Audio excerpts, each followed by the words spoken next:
ఓం శ్రీ శివశక్తి నవదుర్గా జ్యోతిష్యాలయం నాగసాధు అఘోరాల ద్వారా వాక్సిద్ధి మంత్రసిద్ధి పొంది ఎంతో మందికి జ్యోతిష్యం ద్వారా శాశ్వత పరిష్కారం చూపిస్తూ అందరి ఆదరాభిమానాలను పొందుతున్న కోయ పూజారి సహదేవరాజు ఎస్ అర్జున్ రాజు మరియు దుర్గా పూజారి. Hello, welcome back to our channel. This is Priya. ఇప్పుడు మనతో పాటు రాకేష్ బోనం గారు ఉన్నారు. హలో అండి. నమస్తే అమ్మ. నమస్తే. ఎలా ఉన్నారు? చాలా అందంగా ఉన్నా, చాలా చక్కగా ఉన్నా. ఈరోజు కుక్కడపల్లి హౌసింగ్ బోర్డు దగ్గర దుర్గా భవాని అమ్మవారు ఎడపాయల కనకదుర్గాదేవి కళ్యాణం చేస్తూ ఉండంగా మేము ఇక్కడ ఉన్నామని తెలుసుకొని ఇక్కడికి రావడం చాలా సంతోషంగా ఉంది. ఇక్కడ ఈ ఒక దుర్గా భవాని అమ్మవారి కళ్యాణం చేసినటువంటి వారి ఈ యొక్క అమ్మవారి నల్లపోచమ్మ తల్లిని దేవాలయాన్ని పూర్తిగా వాళ్ళే చూసుకోవడం జరుగుతుంది. నిన్ననే చాలా పెద్ద ఎత్తున కూడా పూజా కార్యక్రమాలు చేయడము, అమ్మవారికి కూడా 18 సంవత్సరాల వార్షికోత్సవం చేయడము, అన్నదాన కార్యక్రమాలు చేయడము. ఈరోజు దుర్గా భవాని అమ్మవారి కళ్యాణం జరుగుతుండగా మీరు ఇక్కడ నేనున్నా అని చెప్పేసి తెలుసుకొని రావడం చాలా ఆనందంగా ఉంది, సంతోషంగా ఉంది. నేనైతే చాలా చక్కగా అద్భుతంగా ఉన్నాను. నేనెంత బాగున్నా మీరు కూడా అంతే బాగున్నారు. Okay, thank you. మిమ్మల్ని ఇంటర్వ్యూ చేయాలని మేము కూడా చాలా ఆశతో చాలా రోజుల నుంచి ఎదురు చూసుకుంటూ ఈరోజు వచ్చాము. ఈరోజు కలిసింది. సో ఎప్పుడు మీరు ఇదే వేషధారణలో ఉంటారా లేదా? లేదమ్మా, ఈ రూపంలో నేను ఉండను. ఎప్పుడన్నా బోనం కార్యక్రమం ఉన్నప్పుడు మాత్రమే దేవుని లగ్గాలలో కూడా ఒక సూర్య బోనం అని ఒక ఎల్లమ్మ బోనం తీయవలసి వస్తుంది. కాబట్టి అమ్మవారి కళ్యాణానికి ముందు గంగతెప్పకు పోవడానికి కూడా అమ్మవారి అలంకరణంలోనే బోనం తీసుకెళ్ళాలి. కాబట్టి అది సాంప్రదాయ పద్ధతి పూర్వం నుంచి ఉంది. కాబట్టి నేను దేవుని లగ్గాలలో, జాతరలలో మనకి ఇదే ఇక పండుగ వాతావరణంలోనే తప్ప మిగతా టైంలో నార్మల్ కుర్తా పైజామాలో ఉండడం జరుగుతుంది. ఓకే, మరి రాకేష్ గౌడ్ నుంచి రాకేష్ బోనంకి ఎలా చేంజ్ అయింది మీ నేమ్ అసలు? రాకేష్ గౌడ్ నుంచి రాకేష్ బోనం ఎలా చేంజ్ అయింది అంటే, ఒకప్పుడు గత 2000లో నేను పెట్టుకోవడం జరిగింది. గత ఆ 2000 నుంచి మనం లెక్క పెట్టుకున్నా కూడా 2023 కాబట్టి దాదాపు ఒక 20 ఏళ్ళ పైనే 23 సంవత్సరాలుగా అవుతుంది. అయితే ఎప్పుడు పెట్టుకున్నట్టు ఒక అర్జెన్సీ ఇంట్లో నేను పండుగ చేయడము, ఆ పండుగ చేసినప్పుడు అక్కడ వాళ్ళు నాకు నీళ్ళు ఇవ్వకపోవడం, పండుగ చేయించుకుంటున్నారు నాతోని.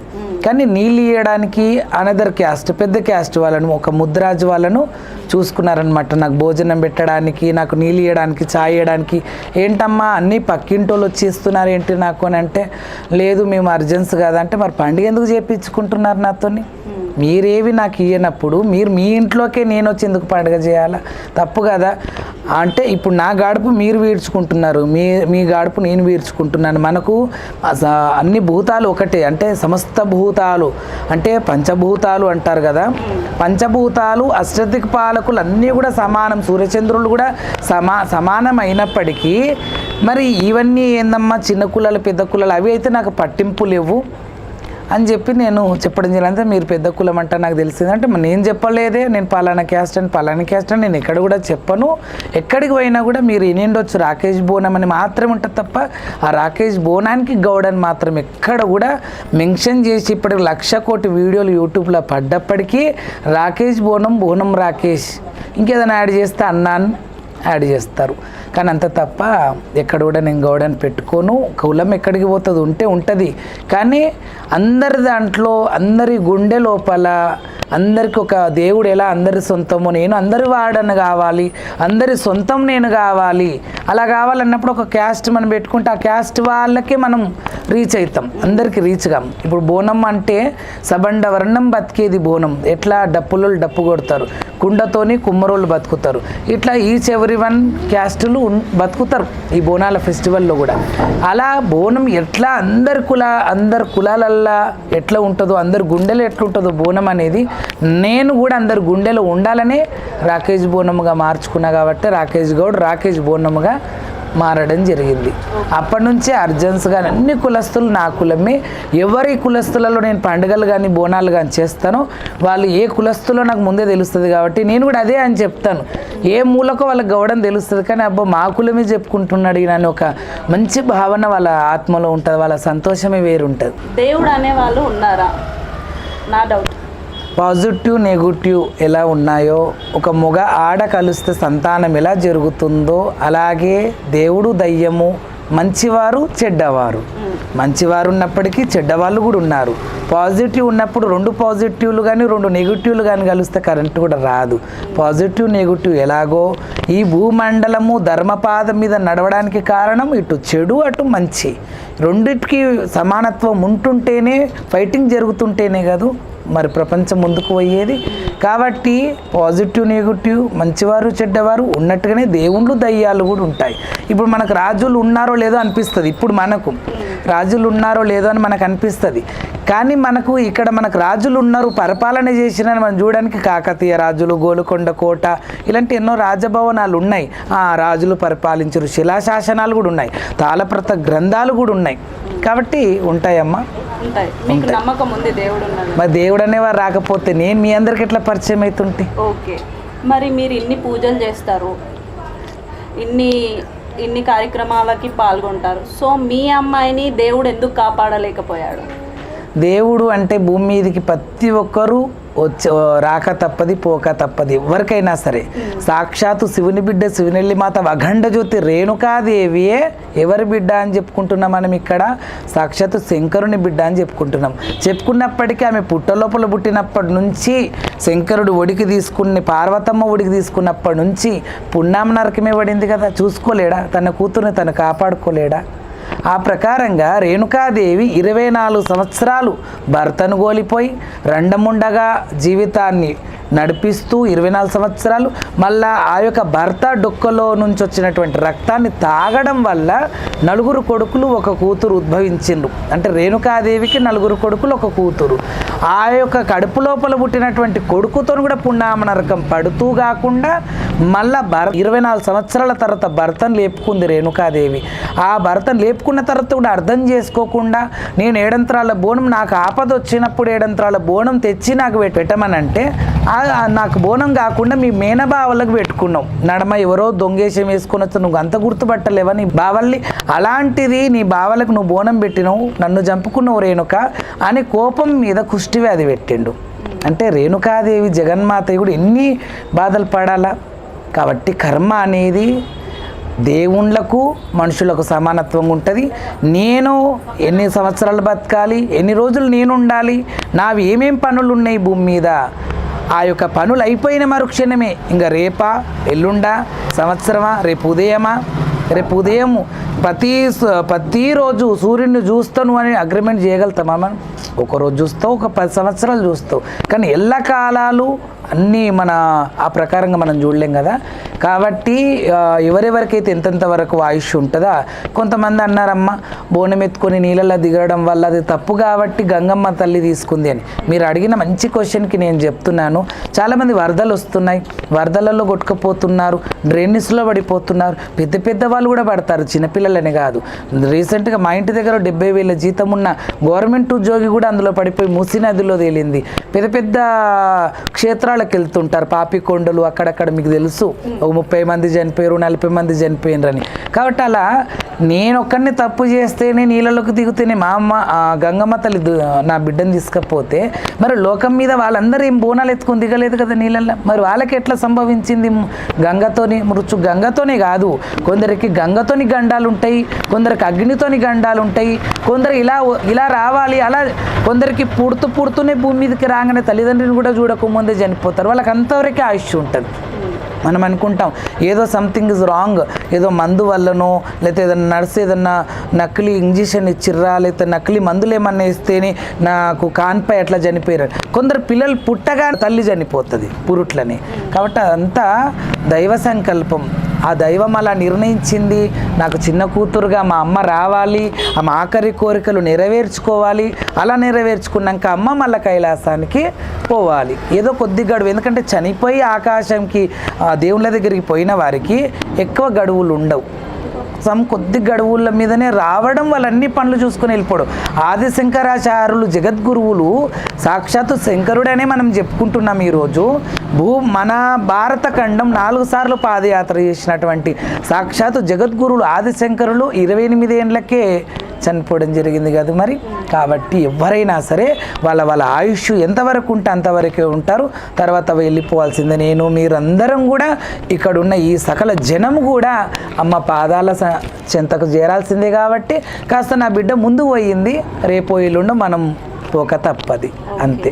మీ పాప చనిపోయిన తర్వాత కూడా త్వరగా కోలుకోలేకపోయారు, కానీ ఇంత తక్కువ సమయంలో కూడా ఇంత మంచిగా బోనాలు తీస్తున్నారు కదా. చాలామంది డౌట్ ఏంటంటే వాళ్ళ పాప చనిపోయినా కూడా వాళ్ళకి ఏం లేదు, జస్ట్ మనీ మీద ఇన్కమ్ మీద ధ్యాస ఎక్కువ ఉంది. సో అట్లాంటి ఏం లేకుండా కంటిన్యూ చేసేస్తుంది రాకేష్ బోనం అని చెప్పేసి చాలామంది టాక్. మరి చాలామంది టాక్ కాదు, అది కుళ్ళుకోవడము. నేను నా బిడ్డని కన్నది కానీ నలుగురు పిల్లల్ని కన్నది అమ్మ బోనంతోనే.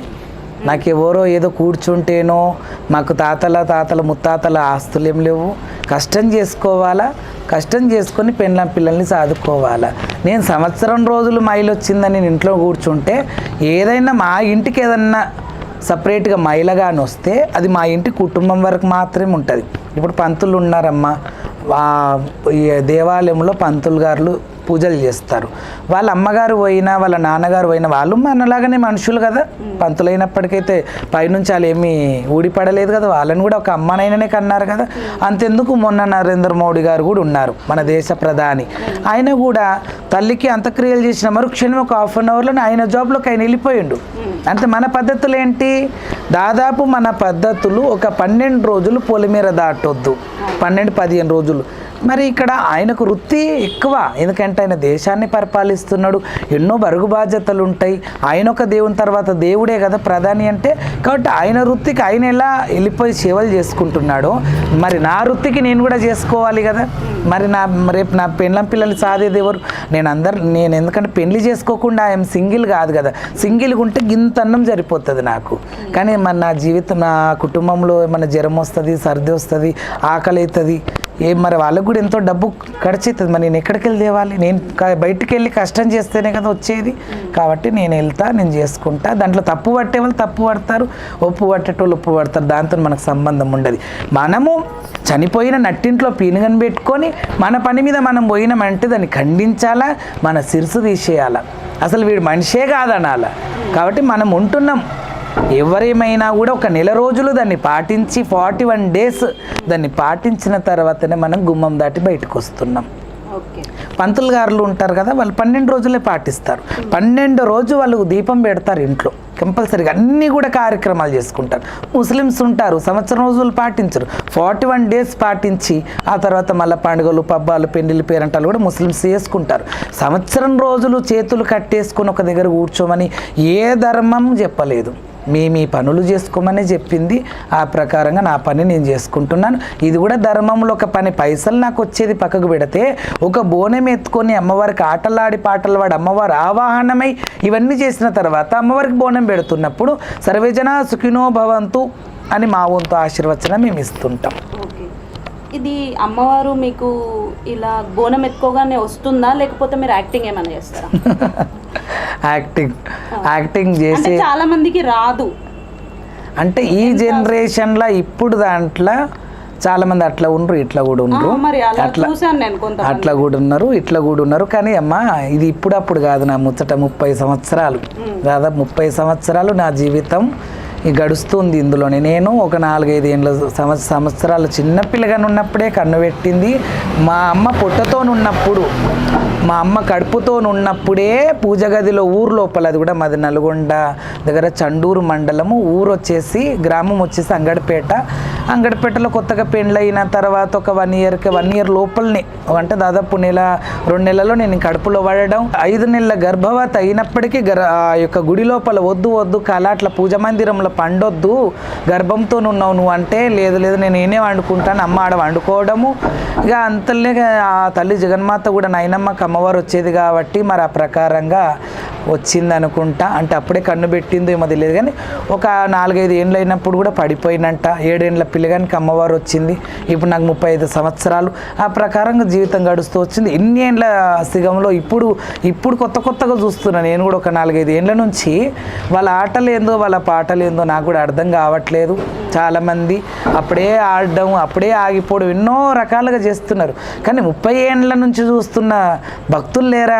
నన్ను నమ్మిన వాళ్ళు ఉన్నారు, నన్ను దేవుడని కొలుస్తున్న వాళ్ళు ఉన్నారు, అసలు నువ్వు బొట్టు పెడితే చాలనే వాళ్ళు ఉన్నారు, నీ చేయి మా మీద పడితే చాలు ఎంతో పావనం అనే వాళ్ళు కూడా ఉన్నారు, చూస్తున్నారు. కాబట్టి నేను 30 ఏళ్ళ కింద ఎట్లున్నానో మరి అదే పర్సనాలిటీతో కూడా ఇప్పుడు నేను ఉన్నా. మరి నేను ఎక్కువ తక్కువ నోరు కొట్టుకొని తిన్నుంటే తాగినుంటే ఏ లావు అయిపోకపోతుంటేనా చెప్పండి మీరే. ఈ జనరేషన్లో ఎట్లా నూనె సమర్కు లావైనరని, లేకపోతే పిజ్జా బర్గర్లో తిరిగి లావైరని, బాగా తింటే కూడా లావైనరని ఎన్నో ఉన్నాయి. నేను 30 ఏళ్ళ కింద ఎట్లున్నానో అందరికీ నేను చిన్నగా ఉన్నప్పుడు కనిపించకపోవచ్చు, కానీ ఈ ఫీల్డ్లోకి వచ్చినప్పటి నుంచి కనిపిస్తున్నాను కదా. అప్పుడు ఎట్లున్నా అదే స్టిల్ నేను ఇప్పటికీ అట్లనే ఉన్నా, నా స్టామినా కూడా అట్లనే ఉంది. నేను గోల్కొండ మొక్కాల మీద నెక్కుతా, కుమరవెల్లి మొక్కాల మీద నెక్కుతా, నేను ఎన్నో రాజ్యాలలో కూడా నేను అన్ని దగ్గర అలసిపోకుండా దాదాపు 3-4 గంటలు ఉంటుంది బోనం, కఠిన ఉపవాసం ఉండి ఎత్తుకుంటా. ఆడి కూడా నా నెత్తి మీద ఉన్న ఎంటికలు కూడా పోయినాయి. నెత్తి మీద ఎంటికలు పోయినా పర్వాలే, గొంతుల ప్రాణం పోయినా పర్వాలే, ఆ అమ్మవారి నెత్తి మీద బోనం ఉండంగానే నా ప్రాణం కూడా అనంతవాయులో కలిసిపోవాలని ఎన్నోసార్లు కోరుకుంటుంటాయి. ఎందుకంటే రాకేష్ బోనం అని ఉన్నప్పటికీ ఎక్కువ యాక్సిడెంట్ చనిపోవడం కాదు, ఏ లారీ కిందనో కాదు, చెప్పలేము, ఎప్పుడు ఎవరిని ఏం గుర్తుతుందో తెలియదు. కాబట్టి అమ్మవారి నెత్తి మీద బోనం ఉన్నప్పుడే నా ఒక గుండెలో ఉన్న శబ్దాన్ని ఆపేసి నువ్వు తీసుకపో తల్లి, అబ్బా రాకేష్ బోనం ఉన్న రోజులు బోనమేమో వచ్చిండు, పేరులం బోనమేమో వచ్చిండు, ఇంటి పేరు కూడా మార్చుకుంటుండని ప్రచారం జరిగింది. కాబట్టి బోనం నెత్తి మీద ఉన్నప్పుడే అగో ప్రాణం కూడా ఆగిపోయిందమ్మా అనేది మాత్రం నాకు ఒక వరంగా ఆ ప్రసాదం ఇయ్యమనే నేను అమ్మను. ఎందుకంటే నెత్తి మీద బోనము ఉంటుంది, నా పేరు మీద నా అలంకరణం కూడా ఉంటుంది కదా. లక్ష్మీదేవి స్వరూపముగా, ఒక ముత్తైద స్వరూపముగా పోయిన పుణ్యం కూడా నాకు ఉంటుందని నేను అనుకుంటున్నాను. చిన్నగా ఉన్నప్పటి నుంచే కానీ అంటే కొన్ని రోజుల దాకా ఇవన్నీ ఏమి జాతరలు తిరగడము, బోనాలు చేయడము, దేవుని లగ్గాలు చేయడం ఏం తెలియదు. చిన్నగా ఉన్నప్పటి నుంచే పడిపోతుంటే అది దేవుని మాయ, ఎల్లమ్మ వస్తుంది కానీ ఎవరెవరు అట్లా దేవుడు వచ్చిన వాళ్ళు మనకంటే సీనియారిటీ వాళ్ళు కూడా ఉంటారు కదా, పెద్ద పెద్ద ఆంటీలు వాళ్ళు ఊతునులు, నాయనమ్మకు వస్తుంది, అమ్మమ్మకు వస్తుంది, ఇద్దరు మేనతలకు వస్తుంది. అలా అనదర్ పర్సన్ ఈయన లోపల అమ్మవారు ఉన్నదమ్మా, ఇది దేవుని మాయ, ఇది రోగమో నొప్పో కాదని వాళ్ళు చెప్పడం జరిగింది. కానీ ఇక మా అమ్మ దాన్ని విశ్వసించక ఇది దేవుడా ఏంది, ఈయన స్కూల్లో చదువుకునే వ్యక్తి, స్కూల్లో చదువుకుంటాడు, ఈయనకు దేవుడు ఏం దేవుడు వీళ్ళు ఏదో చెప్తారు, ఇట్లనే ఊగుతున్న ఏదో ఒకటి చెప్తారు, దేవుడు కాదు ఏం కాదు కానీ పడిపోతున్నాడు, చదువులో మాత్రం నెగ్గుతలేడు అని కంపెనీలలో చేసిన, అట్టల కంపెనీలో చేసిన, 3 బట్టల షాపులో చేసిన. కానీ బట్టల షాపులో కూడా గోదాముకు పోయి బట్టలు తీసుకురా అందరూ పోయి అటే పడిపోతుండే. ఇంకా 3-4 గంటలు అవుతుంది, ఇంకా వస్తలేడు ఏంది రాకేష్ బోనం అంటే, రాకేష్ బోనం కాదు అప్పుడు రాకేష్, ఇంకేంది అటే పోయింది ఇంకా వస్తలేడు అని చెప్పేసి వాళ్ళు చూస్తే గోదాములో పడిపోయి ఉంటుండే. అట్టల కంపెనీలో పెద్దగా ఉంటుంది 5 అంతస్తులది, పైన పోతే పైనే పడిపోతుండే. అలాగే స్కూల్లో కూడా పడిపోతుంటేనే స్కూల్లో ప్రిన్సిపల్ ఏమన్నారు, నీకు ఆల్మోస్ట్ ఇట్లా ఉంది, పడిపోతున్నాడు కదమ్మా, అంత మీదకి వెళ్ళి ఇంతకుముందు ఒక బాబు పడి చనిపోవడం జరిగింది, మళ్ళీ ఈయన మీ కొడుకు ఏమన్నా చనిపోతే నేను మాత్రం నష్టపరిహారం చెల్లించలేను అని కూడా చెప్పడం జరిగింది. కాబట్టి ఆ ప్రకారంగా మంచిగా అయినాకనే స్కూల్ పంపండి అమ్మ, అప్పటిదాకా స్కూల్ పంపొద్దు అని చెప్పడం జరిగింది. అట్లా స్కూల్ పంపకుండా అట్టల కంపెనీలలో బట్టల షాపులలో చేయడం, తర్వాత ఇంకా ఎక్కువ హెవీ అయిపోయింది నేను పడిపోవడం, చాలా మందులు అవుతున్నాయి. అసలు అమ్మ చేసేది 6 నెలల్లో పాచిపోయి ఎన్నో వీడియోలలో కూడా చెప్పిన, అమ్మ చాలా కష్టజీవి మా అమ్మ, అందుకే నేను ఎక్కడ కూర్చుని అమ్మని తలుచుకుంటా నేను. కాబట్టి అమ్మని తెలవడం కూడా ఒక అదృష్టం చేసుకొని ఉండాలి, అమ్మని తెలవడం. కాబట్టి ఆ ప్రకారంగా అమ్మ చాలా కష్టజీవి, 6 నెలల్లో పాచి పని చేసేది, 6 నెలల్లో చేసిన కష్టము సరిపోతలేదు, అక్కడ నాన్న పాండపులో చేసినటువంటి ఆ వర్క్ పైసలు కూడా సరిపోతలేవు నా రోగానికి. అలా 8 లక్షల రూపాయలు ఖర్చు చేసారు నాకు. ఆఖరికి చాలా సీరియస్ కండిషన్కి వచ్చేసింది ఇంకా నాది. అప్పటికి ఇంకా 2-3 ఏళ్ళు అయిపోయింది ఇలా చూపించడం, దాదాపు 2-3 ఏళ్ళు అయింది. కాబట్టి ఇంకా పెట్టడం కూడా వాళ్ళు శక్తి లేదు, కిరాయికుంటాము, కిరాయి కూడా కట్టలేని పరిస్థితి. అప్పటికి 6 నెలల కిరాయి ఆపేసిండ్రు.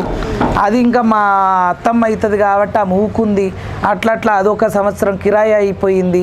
నాకు పెట్టి 8 లక్షలు అయినాయి.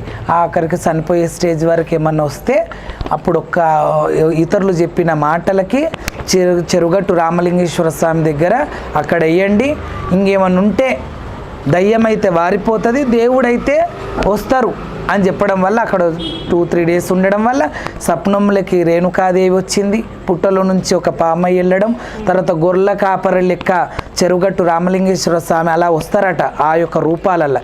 గొర్రెల కాపరి లెక్క వచ్చి గొర్రెలను మేపుతూ, ఓ పిల్లగా నీకు ఎల్లమ్మ వస్తుందిరా, జాగ్రత్త, మంచిగుండు, అది ఇది అని చెప్పి కొన్ని మాటలు మాట్లాడుతూ ఆ గొల్ల కాపరి వెళ్ళిపోవడం. తెల్లారి నేను లేవడం, స్నానాలు చేసుకోవడం, గుట్ట మీద పూజ చేసుకున్న మధ్యాహ్నం నాకు అమ్మవారు ఆవాహనం అయ్యింది. అది అమ్మవారు నాకు ఉద్భవించినటువంటిది. అమ్మవారు కూడా ఎలా వచ్చింది అంటే కూడా ఎర్రటి ఎండ, వేరే వాళ్ళు బోనాలు తీస్తూ ఉన్నారు. నేను ఒక స్కూల్లో చదివినటువంటి స్టూడెంట్ని, నాకు ఇవన్నీ తెలియదు. ఒకరు ఎత్తున్నారు, మీసాలు ఉన్నాయి, గడ్డం ఉంది, మళ్ళీ ఆయనకి పుస్తెలు ఉన్నాయి, పెద్ద పెద్ద పుస్తెలు ఉన్నాయి, కాళ్ళకి మెట్టెలు ఉన్నాయి, తోటి మెట్టెలు ఉన్నాయి. అప్పుడు ఏంది విచిత్రంగా వీళ్ళు చూస్తే ఏంది పుస్తెలు ఉన్నాయి, మెట్టెలు ఉన్నాయి, చూస్తే అవి ఆడవాళ్ళకు ఉంటాయి, చూస్తే మగవాడు ఎట్లా అని వింతగా చూస్తున్నా. నేను వాళ్ళని చూస్తుంటే రడవేడి మోగించారు డోళ్ళు డప్పులు. ఆ డోళ్ళు డప్పుల మూతల కాళ్ళు బోనాలు ఎత్తుకొని పోతున్నారు. ఆ మూతలకు నాకు గాక మన పెద్ద నీళ్ళు ఉంటుంది కదా, బొట్టువ నీళ్ళ నుంచి నడినెత్తి వరకు కరెంట్ షాక్ లాగా జట్టుమని కొట్టడము, కింద పడిపోవడం, ఎర్రటి ఎండ. ఇప్పుడు ఎర్రటి ఎండలకు ఎంత సతమతమవుతున్నారో మే నెలలో, అదే మే నెలలో మన పడిపోతే కూడా బొగ్గలు వచ్చేస్తాయి ఆ బండల మీద. అలాంటి దాంట్లో అందరూ కూడా గుమ్ముగూడి దేవుడైతేనేమో లేచాడాలి, దయ్యం అయితే పారిపోవాలి అని అందరు మొత్తుకోవడం వల్ల దయ్యమే నువ్వు పిశాచివని అందరు రెచ్చగొడుతుంటే అప్పుడు నేను లేచి ఇంతెత్తు లోతు దుంకి అందరు ఎంతమంది ఆడోళ్ళు పట్టుకుని ఆగలేదంట, ఎంతమంది మొగోళ్ళు పట్టుకుని ఆగలేదంట, లేచి దుంకుతున్నంట. ఆ బోనాలతోనే అమ్మవారి చుట్టూ 5 ప్రదక్షిణలు చేసి నేను వచ్చిన రేణుకాదేవి నన్ను నిలబెట్టుకోవాలా, ఇంట్లో దేవుని లగ్గం చేయాలా, నాకు నా భర్త జమదగ్నికి ఇచ్చి నాకు చేయాలి, నా తండ్రి శంకరు నా తల్లి పార్వతి అని అట్లా 2 వాగ్దానాలు చెప్పి ఆమె సత్యమేందో చూపించుకున్నాక అమ్మవారు శాంతి కావడం జరిగింది. అప్పటి నుంచి ఇక ఇప్పటి వరకు గత 30 సంవత్సరాలు ఏ ఆటంకము లేకుండా ఘన విజయంగా అమ్మవారు పేరు ప్రతిష్టలు తెచ్చింది కొన్ని కోట్ల జనాభాలల్లో. మరి పెళ్ళి ఏ వయసులో జరిగింది? మరి మీ భార్య గారు మీరు ఇలాంటి వేషధారణ వేసుకుంటే చాలామంది ఆడవాళ్ళు ఒప్పుకోరు, సో మీ వైఫ్ ఎలా ఒప్పుకున్నారు? మా వైఫ్ అంటే ముందు మా అత్త అవుతుంది. మాకు మేనమామ సడ్డకుని బిడ్డ, మా మామ బిడ్డనే. చిన్నప్పటి నుంచి తనని మేము చూస్తుంది, ఆమె మమ్మల్ని చూస్తుంది. మేము చేతు పట్టుకొని ఇప్పుడు ఆడుకో, మా పిల్లలం ఆడుకున్నట్టు దుకాణం పోతాము, అట్లనే మేము కూడా ఆడుకున్న వాళ్ళమే. ఇక తను పెరిగింది, మేము పెరిగినాము. తర్వాత మా అత్తమ్మని వచ్చి మరి నాయన మరి నాకు ఇట్లా ఆస్తమా ఉంది, నాకు దగ్గుదమ్ము ఉంది, ఎప్పుడు పోతున్నో తెలియదు, ఎవరో చేతిలో పెట్టే బదులు నీది బంగారం అటువంటి గుణం నీది, ఈ గుణంకు నేను ఇస్తా, నా బిడ్డను చేసుకుంటా అంటే మరి ఇట్లా ఉన్నా కదా, నాకు జుట్టు ఉంది, మరి అప్పుడప్పుడు నేను ఆడపిల్లల ఫ్రాకులు వేసుకుంటా, మరి చీర కూడా కట్టి బోనం తీయడం ఉంటుంది కదా అత్తమ్మ అంటే, అది నీ అమ్మవారికి సంబంధించింది అంటే. మరి కొందరు పెళ్ళి అవుతుంది, మరి ఇట్లా పెళ్ళి అయినా కూడా పిల్లలు గారు అనుకుంటారు. అమ్మవారి రూపంలో ఉన్న వారికి ఎక్కువ సంతాన ప్రాప్తం ఉండదు, సంతాన భాగ్యం ఉండదని కూడా నేను విన్నా, చాలా వరకు కూడా పిల్లలు లేని వాళ్ళు ఉన్నారు. మరి అట్లా అంటే అట్లా ఉండదు నాయన, నువ్వు చాలా బంగారం వంటి గుణం నీకెందుకు ఉండదు, ఆ తల్లి అనుగ్రహం నీ పట్ల ఉంది, అమ్మనే అడుగుతా నేను కూసబెట్టి ఒక మాట అని పీట వేసి పీట మీద కూర్చుండబెట్టి బొట్టు పెట్టి అమ్మవారిని ఆవాహనం చేసి, మరి పిల్లగాన్ని నీ యొక్క ఏ శరీరం మీద ఉన్నావు ఆ పిల్లగానికి పెండ్లి పేరంటం పిల్ల జల్లలు అందరు ఉన్నారా మరి రాతాలంటే అందరూ నేను ఇస్తున్నా కాబట్టి నువ్వు నా వరకు వచ్చి అడుగుతున్నావు బిడ్డ, తల్లి లేని పిల్లగాడు కదా, నీ బిడ్డ నా పిల్లగానికి మంచిగా చూసుకునేటట్టు చూసుకుంటా, నువ్వు ఏ ఇంట్లో నీ బిడ్డని ఇచ్చినా సుఖపడది, ఈ ఇంట్లోనే ఆమె సుఖ సంతోషాలతో ఉంటుందని కూడా అమ్మ చెప్పిందట. నాకే ఇచ్చి చేసిండ్రు. తర్వాత వేరే వాళ్ళు కూడా పెళ్లి కాకముందు వద్దు నాయన నువ్వు జోగిని లెక్క ఉండు, నువ్వు అట్లనే ఉండు, నీకు పిల్లలు గారు నువ్వు చూస్తే జర అమ్మవారి రూపంలో ఆడపిల్ల రూపంలో ఉన్నా అని కూడా కొందరు అన్నారు. అన్నోళ్ళకు అమ్మ చెప్పింది కదా, అమ్మ చెప్పిన నా ఒంటి వీధికి వచ్చిన జగదాంబ చెప్పిన మాటలు పట్టుకొని షరతులు కట్టడం జరిగింది. పెద్ద పీఠాధిపతులు కూడా షరతులు కట్టిండ్రు.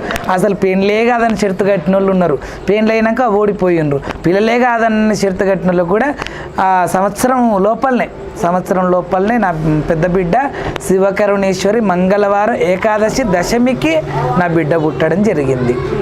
అలా కళ్యాణం జరిగి సగం జనాభా తలదించుకున్నారు, సంతానం జరిగి తలదించుకోవడం జరిగింది. ఆనాటి నుంచి నాటి వరకు నన్ను విజయవంతంగానే అమ్మవారు గెలిపించింది తప్ప ఎప్పుడు కూడా ఓడిపియలే. ఓకే, మరి మీ వైఫ్ ఎప్పుడు ఆబ్జెక్షన్ చేయలేదా? ఎప్పుడు కూడా చేయలేదు. ఎందుకంటే ఎట్లా చేస్తుంది, చిన్నప్పటి నుంచి చూస్తుంది ఆ కండిషన్. నేను కూడా చెప్పిన కదా, నువ్వేదో నా జీవితంలోకి రాగానే ఇది స్టాప్, ఇట్లా ఇది చేయొద్దు అట్లా చేయొద్దు అంటే మా జీవితం వృత్తిగా మారిపోయింది. మేము కులానికి గౌన్లలో అంటే తాడి చెట్టు ఎక్కాలని, నేను ఎక్కుతున్న తాడి చెట్టు, నేను చేస్తున్న పని నాకు ఒక వృత్తిగా మారిపోయింది. నా ఇంటి పేరే పనస రాకేష్ బోనం అయితే ఇంటి పేరే రాకేష్ బోనంగా అయిపోయింది. ఆ ప్రకారం నన్ను పిలుస్తుంటారు కాబట్టి ఎప్పుడు కూడా చిన్నప్పటి నుంచి చూసింది కాబట్టి అన్నిటికీ అడ్జస్ట్ అయి ఉండాలా మనం. నా బావ అంటది కాబట్టి బావకి ఏది కూడా మనం ఎదురు మాట్లాడద్దు. బావకి ఎప్పుడు కూడా మనం ఇది అని కండిషన్ పెట్టాలని కూడా. ప్రతి వీడియోలో నా భార్య నా పక్క పొంటే ఉంది కదా, చీర కట్టుకున్నప్పుడు ఉంది, నార్మల్ డ్రెస్సులలో కూడా ఉంది. ఇప్పటికీ 10 సంవత్సరాల జీవితం గడిచింది. ఇవాళ రేపు పెద్ద పెద్ద ఫిలిం ఇండస్ట్రీలో చూస్తున్నాం, పడరాకుంటే 1-2 సంవత్సరాలకి విడాకులు జరుగుతున్నాయి. చాలా విడాకులు జరుగుతున్నాయి భూమి మీద. మరి 10 సంవత్సరాలు నా భార్య ఎట్లా కలిసి ఉంటుంది? కాబట్టి అన్నిటికీ ఒప్పుకొని తను మేము, వాళ్ళకి ఏమన్నా ఇబ్బందులు ఉంటే నేను ఒప్పుకున్నా, నావేముంటే వాళ్ళు ఒప్పుకున్నాకనే రంగరంగ వైభవంగా కళ్యాణం జరిగింది.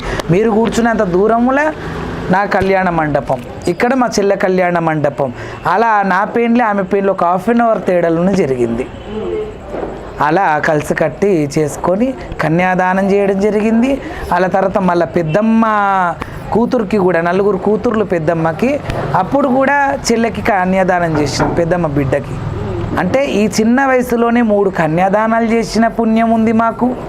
తర్వాత మా పెదనాన్న చనిపోతే, మా నాన్నమ్మ చనిపోతే అన్నీ కూడా మా ఇంట్లోనే సాగు కార్యక్రమాలు చేసినాం. ఎందుకంటే చాలా పుణ్యం కదమ్మా, చేస్తే పెండ్లి చేయాలా, చేస్తే సాగు చేయాలి. మిగతా కార్యక్రమాలు చేయకుండా ఏం కాదు. ఒక పెండ్లి అనాథ పెండ్లి చేయాలా, ఒక సాగు చేయాలా, చేస్తే భగవంతుడు ఎంతో మెచ్చి మనకి వినలేని మోక్షాలు ఇస్తాడు. అమ్మ జోగినిగా మారాలి అనేది కూడా అది వాళ్ళ పుట్టుకల బ్లడ్లో కూడా ఉంటుంది. ఇట్లా మారాలి, నాకు ఇట్లా ఫీలింగ్స్ ఉన్నాయి అవి అని. నాకు ఎప్పుడు అట్లా లేదు. ఎప్పటికున్నా అమ్మవారి రూపాన్ని కంటిన్యూ చేయాలి. అమ్మవారి రూపాన్ని వేసుకోవడానికి కూడా ఎన్నో జన్మల పుణ్యం చేసుకొని ఉండాలా, ఎన్నో జన్మల భాగ్యం చేసుకొని ఉండాలా అమ్మవారి అలంకరణ వేసుకోవాలంటే కూడా. కాబట్టి అమ్మవారి అలంకారాన్ని మనం ముందుకు తీసుకెళ్ళాలి. మనం ఒక సృష్టి యాగాన్ని, సృష్టి యజ్ఞాన్ని కూడా మనం ముందుకు తీసుకుపోవాలి. ఏదో గుళ్ళు గోపురాల కాడ చేసి యజ్ఞ హోమాలు కావు. సంసార బంధం అనేదే ఒక యజ్ఞం లాంటిది. మనం భూమి మీదకి వచ్చిన భూమికి ఏమి ఇచ్చినాం? భూమి మనకు అన్ని ఇచ్చింది. భూలోకమాత కావచ్చు, దేవతలు మనందరికీ మనకి ఎన్నో ఇచ్చిరు దేవతలు. కానీ ఈ భూమికి మనం ఏమి ఇచ్చినాం? మనం కూడా మన అమ్మ మనని ఎట్లా భూమికి ఇచ్చిందో మనం కూడా మనం ఒక బిడ్డను, ఒక కొడుకుని భూమికి ఇవ్వాలి. అయితే అమ్మవారు కూడా ఇప్పుడు మనం పుట్టి కూడా భూమి మనకేం చేసింది, లోకం మనకేం చేసింది కాదు, మనం లోకానికి ఏం చేసినాం అనేది ఎంత ముఖ్యమో అలాగే అలా బై బర్త్ వాళ్ళకు కొన్ని ఫీలింగ్స్ ఉంటాయి. మేము ఇట్లానే ఉంటాం, మేము పెళ్ళిళ్ళు చేసుకోము, మేము భార్యల్ని ఏలలేము, పిల్లల్ని కనలేము, మా తరము కాదు అనుకున్న వారే ఎక్కువ జోగినిగా మారడం జరుగుతుంది. కానీ దేవుని దయ వల్ల, అమ్మవారి అనుగ్రహం వల్ల సంతాన ప్రాప్తానికి కానీ కళ్యాణానికి అమ్మవారి సెలవిచ్చింది కాబట్టి, అమ్మని అడిగే నిర్ణయం తీసుకున్నాం కాబట్టి, మనకు అలాంటి ఫీలింగ్స్ కూడా ఏవి లేవు కాబట్టి మనం సంసార సాగరములకు, సంసార బంధములకు వచ్చినాము. అలా ఒక విగ్రహ ప్రతిష్ఠ చేయాలన్నా, ఒక యజ్ఞం చేయాలన్నా, ఒక గరుడస్తంభం నిలపాలన్నా, ఏది చేయాలన్నా దైవానికి సంబంధించిన కానీ సృష్టికి సంబంధించిన కానీ భార్య భర్త కావాలా. భార్య భర్త లేనిది ఆ పూజ వ్యర్థమే. అయోధ్యకు అంటే మన లంకలోకి వెళ్ళిపోతుంది సీతమ్మ. ఒక అశ్వయాగం అని చెప్పేసి శ్రీరామచంద్రుడు స్వయంభూ ఈ జగతిని బ్రహ్మాండ సృష్టిని ఏలినటువంటి శ్రీరామచంద్రుడే ఒక యాగాన్ని చేస్తున్నప్పుడు ఆ యాగం సీతామాత ఉండాలి, దంపతులు ఉండాలి. లేకుండా బంగారు సీతను పెట్టుకొని యాగం చేస్తాడు. దేవాన దేవతలందరూ వచ్చి అబ్జెక్షన్ చేస్తారు. ఎంత 1,00,000 కోటి బంగారు విగ్రహాలు పెట్టుకొని చేసుకున్నారామా, స్వయంభూ సీత ఉండాలి ఇక్కడ. నీ పక్కకు సీతామాత లేకపోతే ఈ యాగం ఫలించది అని.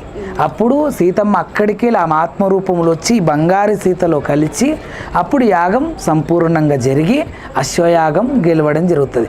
అశ్వం అంటే ఆ అశ్వం ఎంతవరకు తిరిగితే అది రామరాజ్యం అనమాట. అందుకే మన భారతదేశం రామరాజ్యంగానే మనం అనుకుంటాము, రాముని బాటలో నడవాలనుకుంటాం.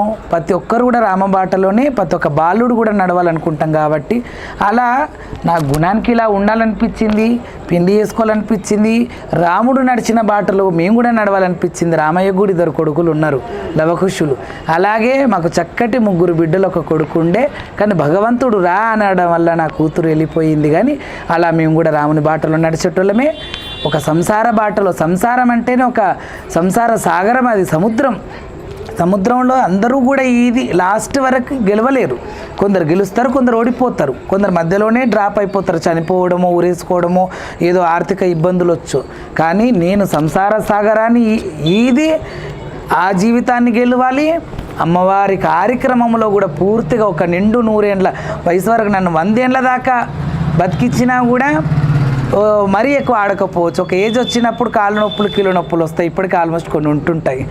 కాబట్టి అప్పుడు మొత్తం అంతా బోనం పెట్టుకుని ఎందుకంటే నడుచుకుంటే ఎందుకు కదా అమ్మవారికి సమర్పణ నేనే చేయాలి.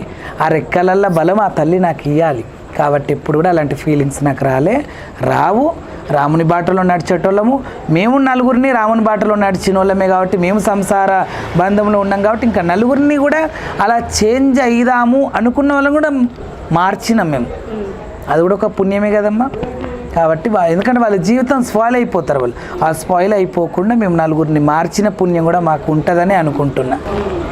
మరి అమ్మాయి చనిపోయిన తర్వాత మీరు మొత్తం రాకేష్ బోనం డిప్రెషన్లోకి వెళ్ళిపోయాడు అని చెప్పేసి కూడా విన్నాము. సో మరి దీని గురించి మీరేం చెప్తారు?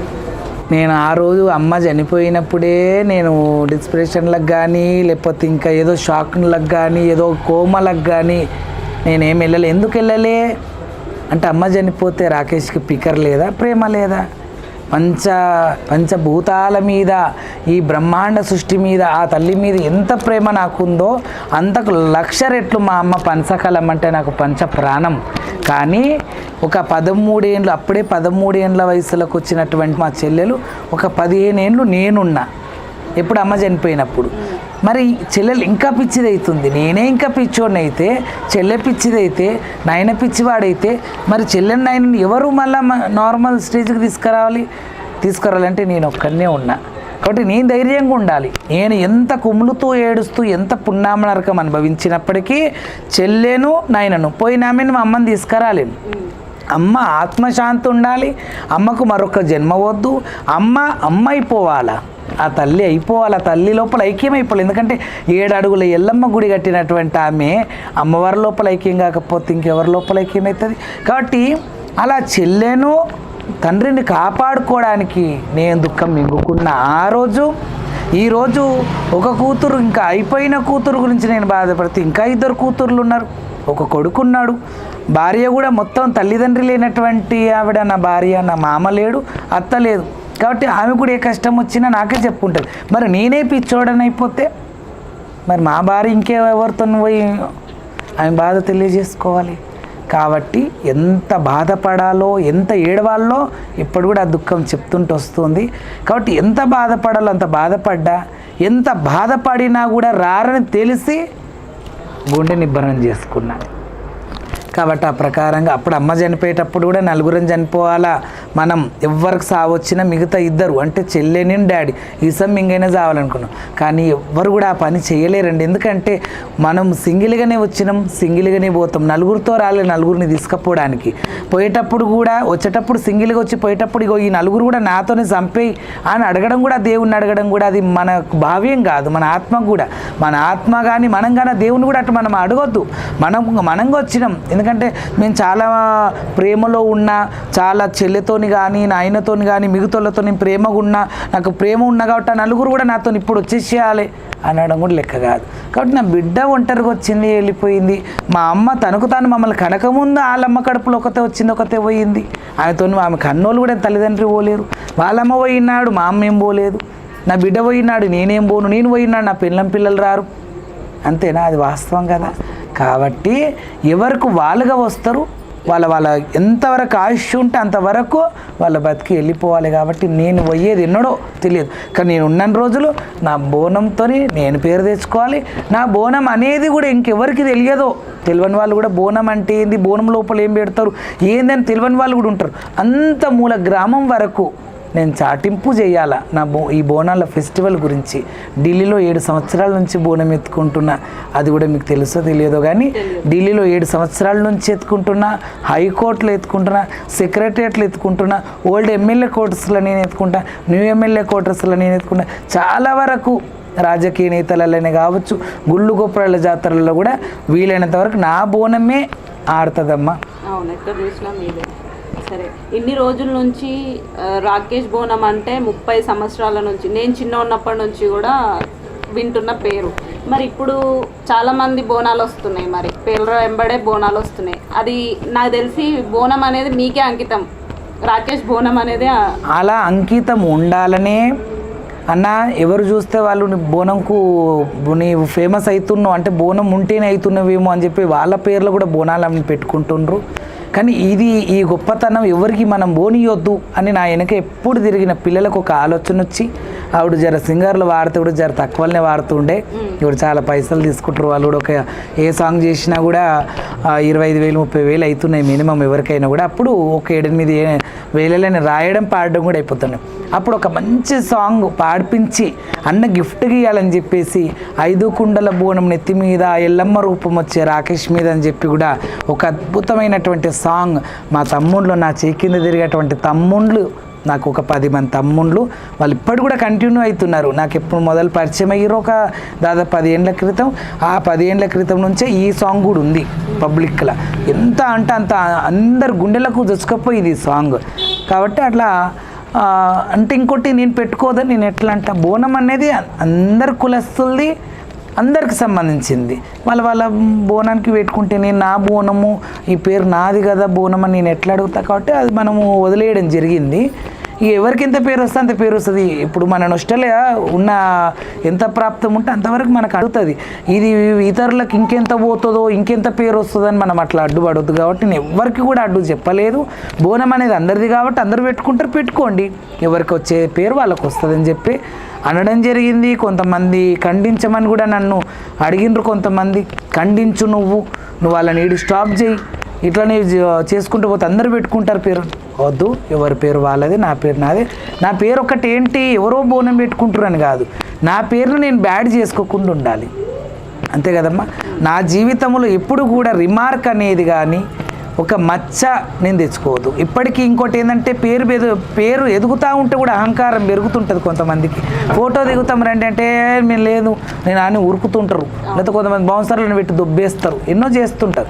ఇప్పటి వరకు 30 సంవత్సరాల నుంచి బోనం ఎత్తిన తండోపతండాలు జనం ఉంటారు నా బోనం దగ్గర. దాదాపు 1000-2000 జనం.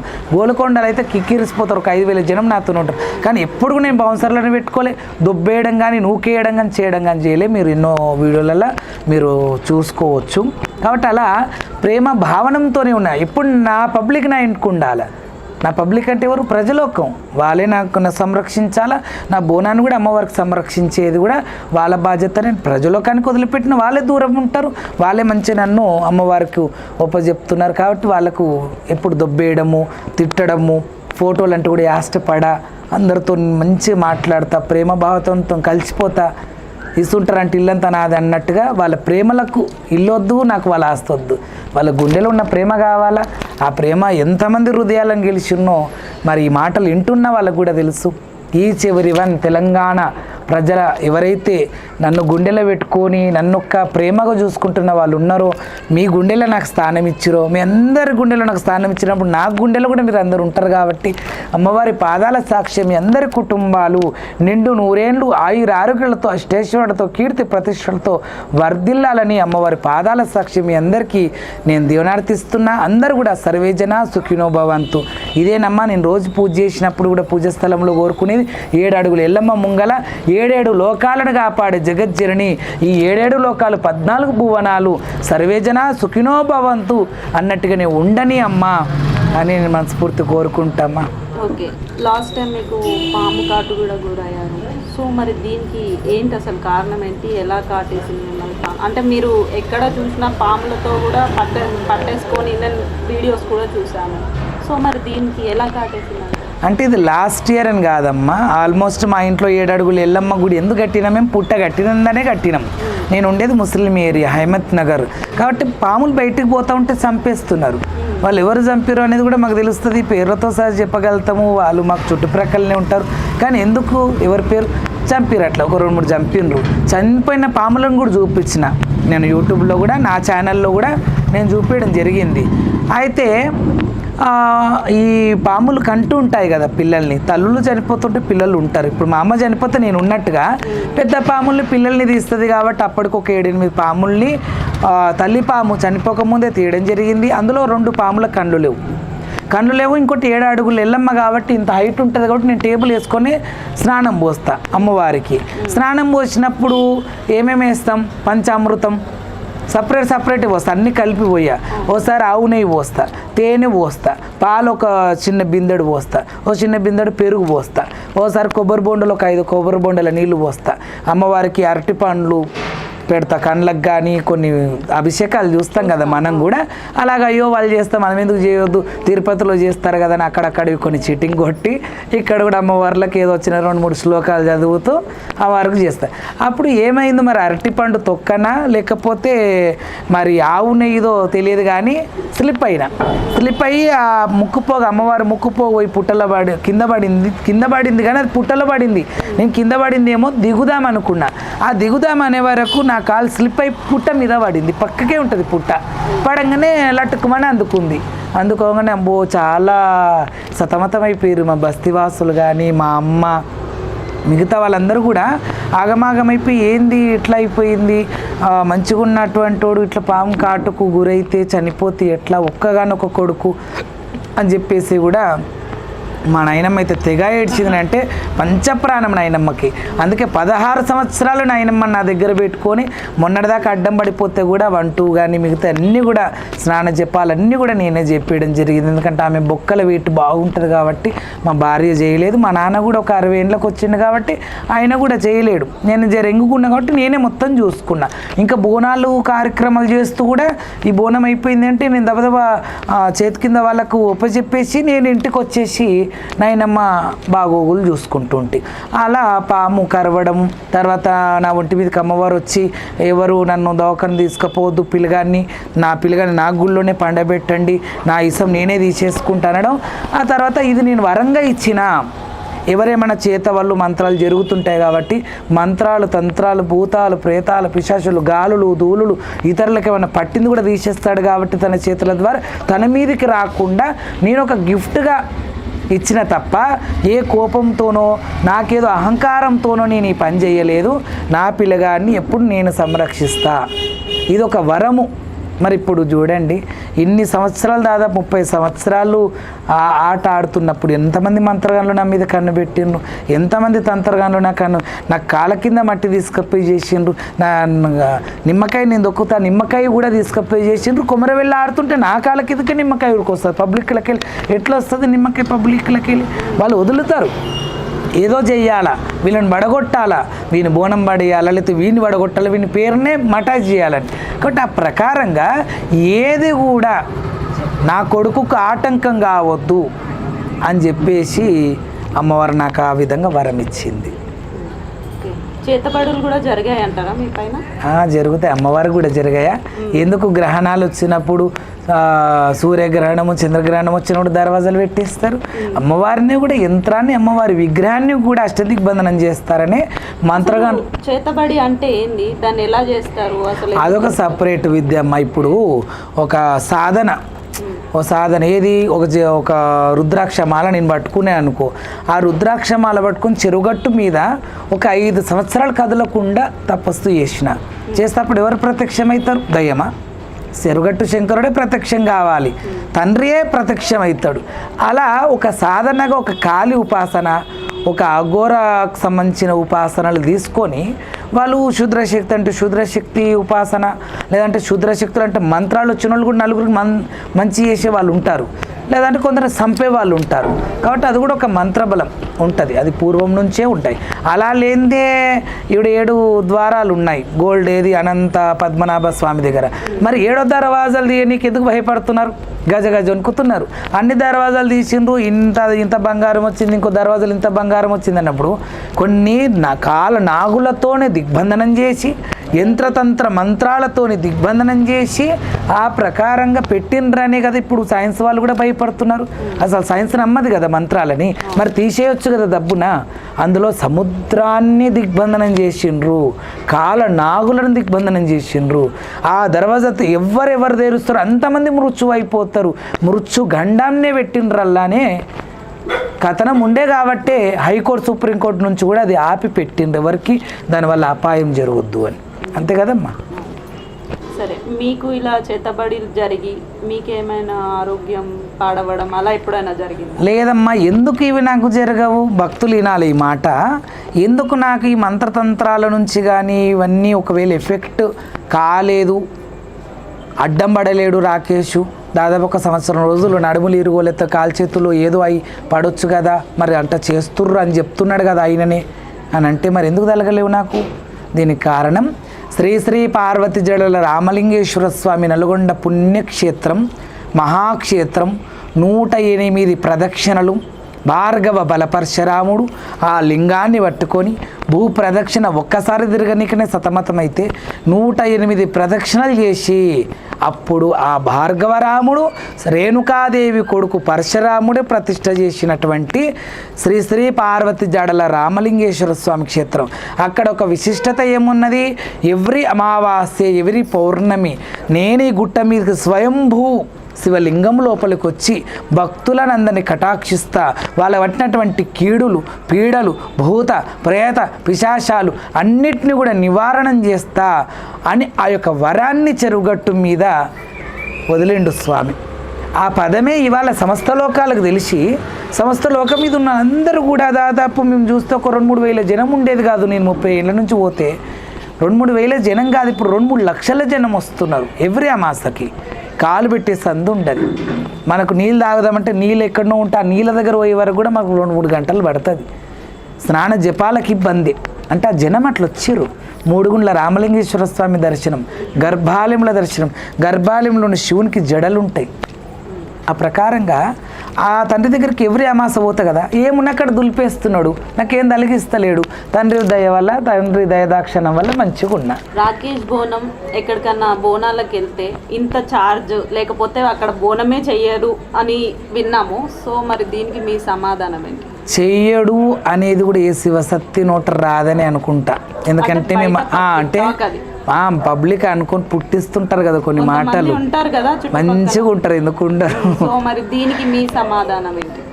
చెయ్యడు అనేది ఏముండదు. మనకి ఏదైతే రాను పోను కిరాయిలు, కారు కిరాయిలు, మన మనుషులకు కూడా మనం ఇంటొచ్చిన వాళ్ళు అయితే వాళ్ళకు కూడా సంసారం పిల్లజల్లు ఉంటుంది, వాళ్ళకు కూడా అన్ని ఇంట్లో ఖర్చులు ఉంటాయి. కాబట్టి ఏదో ఒక రెమ్యునేషన్ ఇంతకుముందు తీసుకోకపోయేది ఒకప్పుడు. మరి ఇప్పుడు మంచిగా ఉన్న రోజులు అందరూ వస్తారు. బెల్లం ఉంటే ఈగలు ఎట్లయినా ఆల్మోస్ట్ వస్తాయి, అది కంపల్సరీ.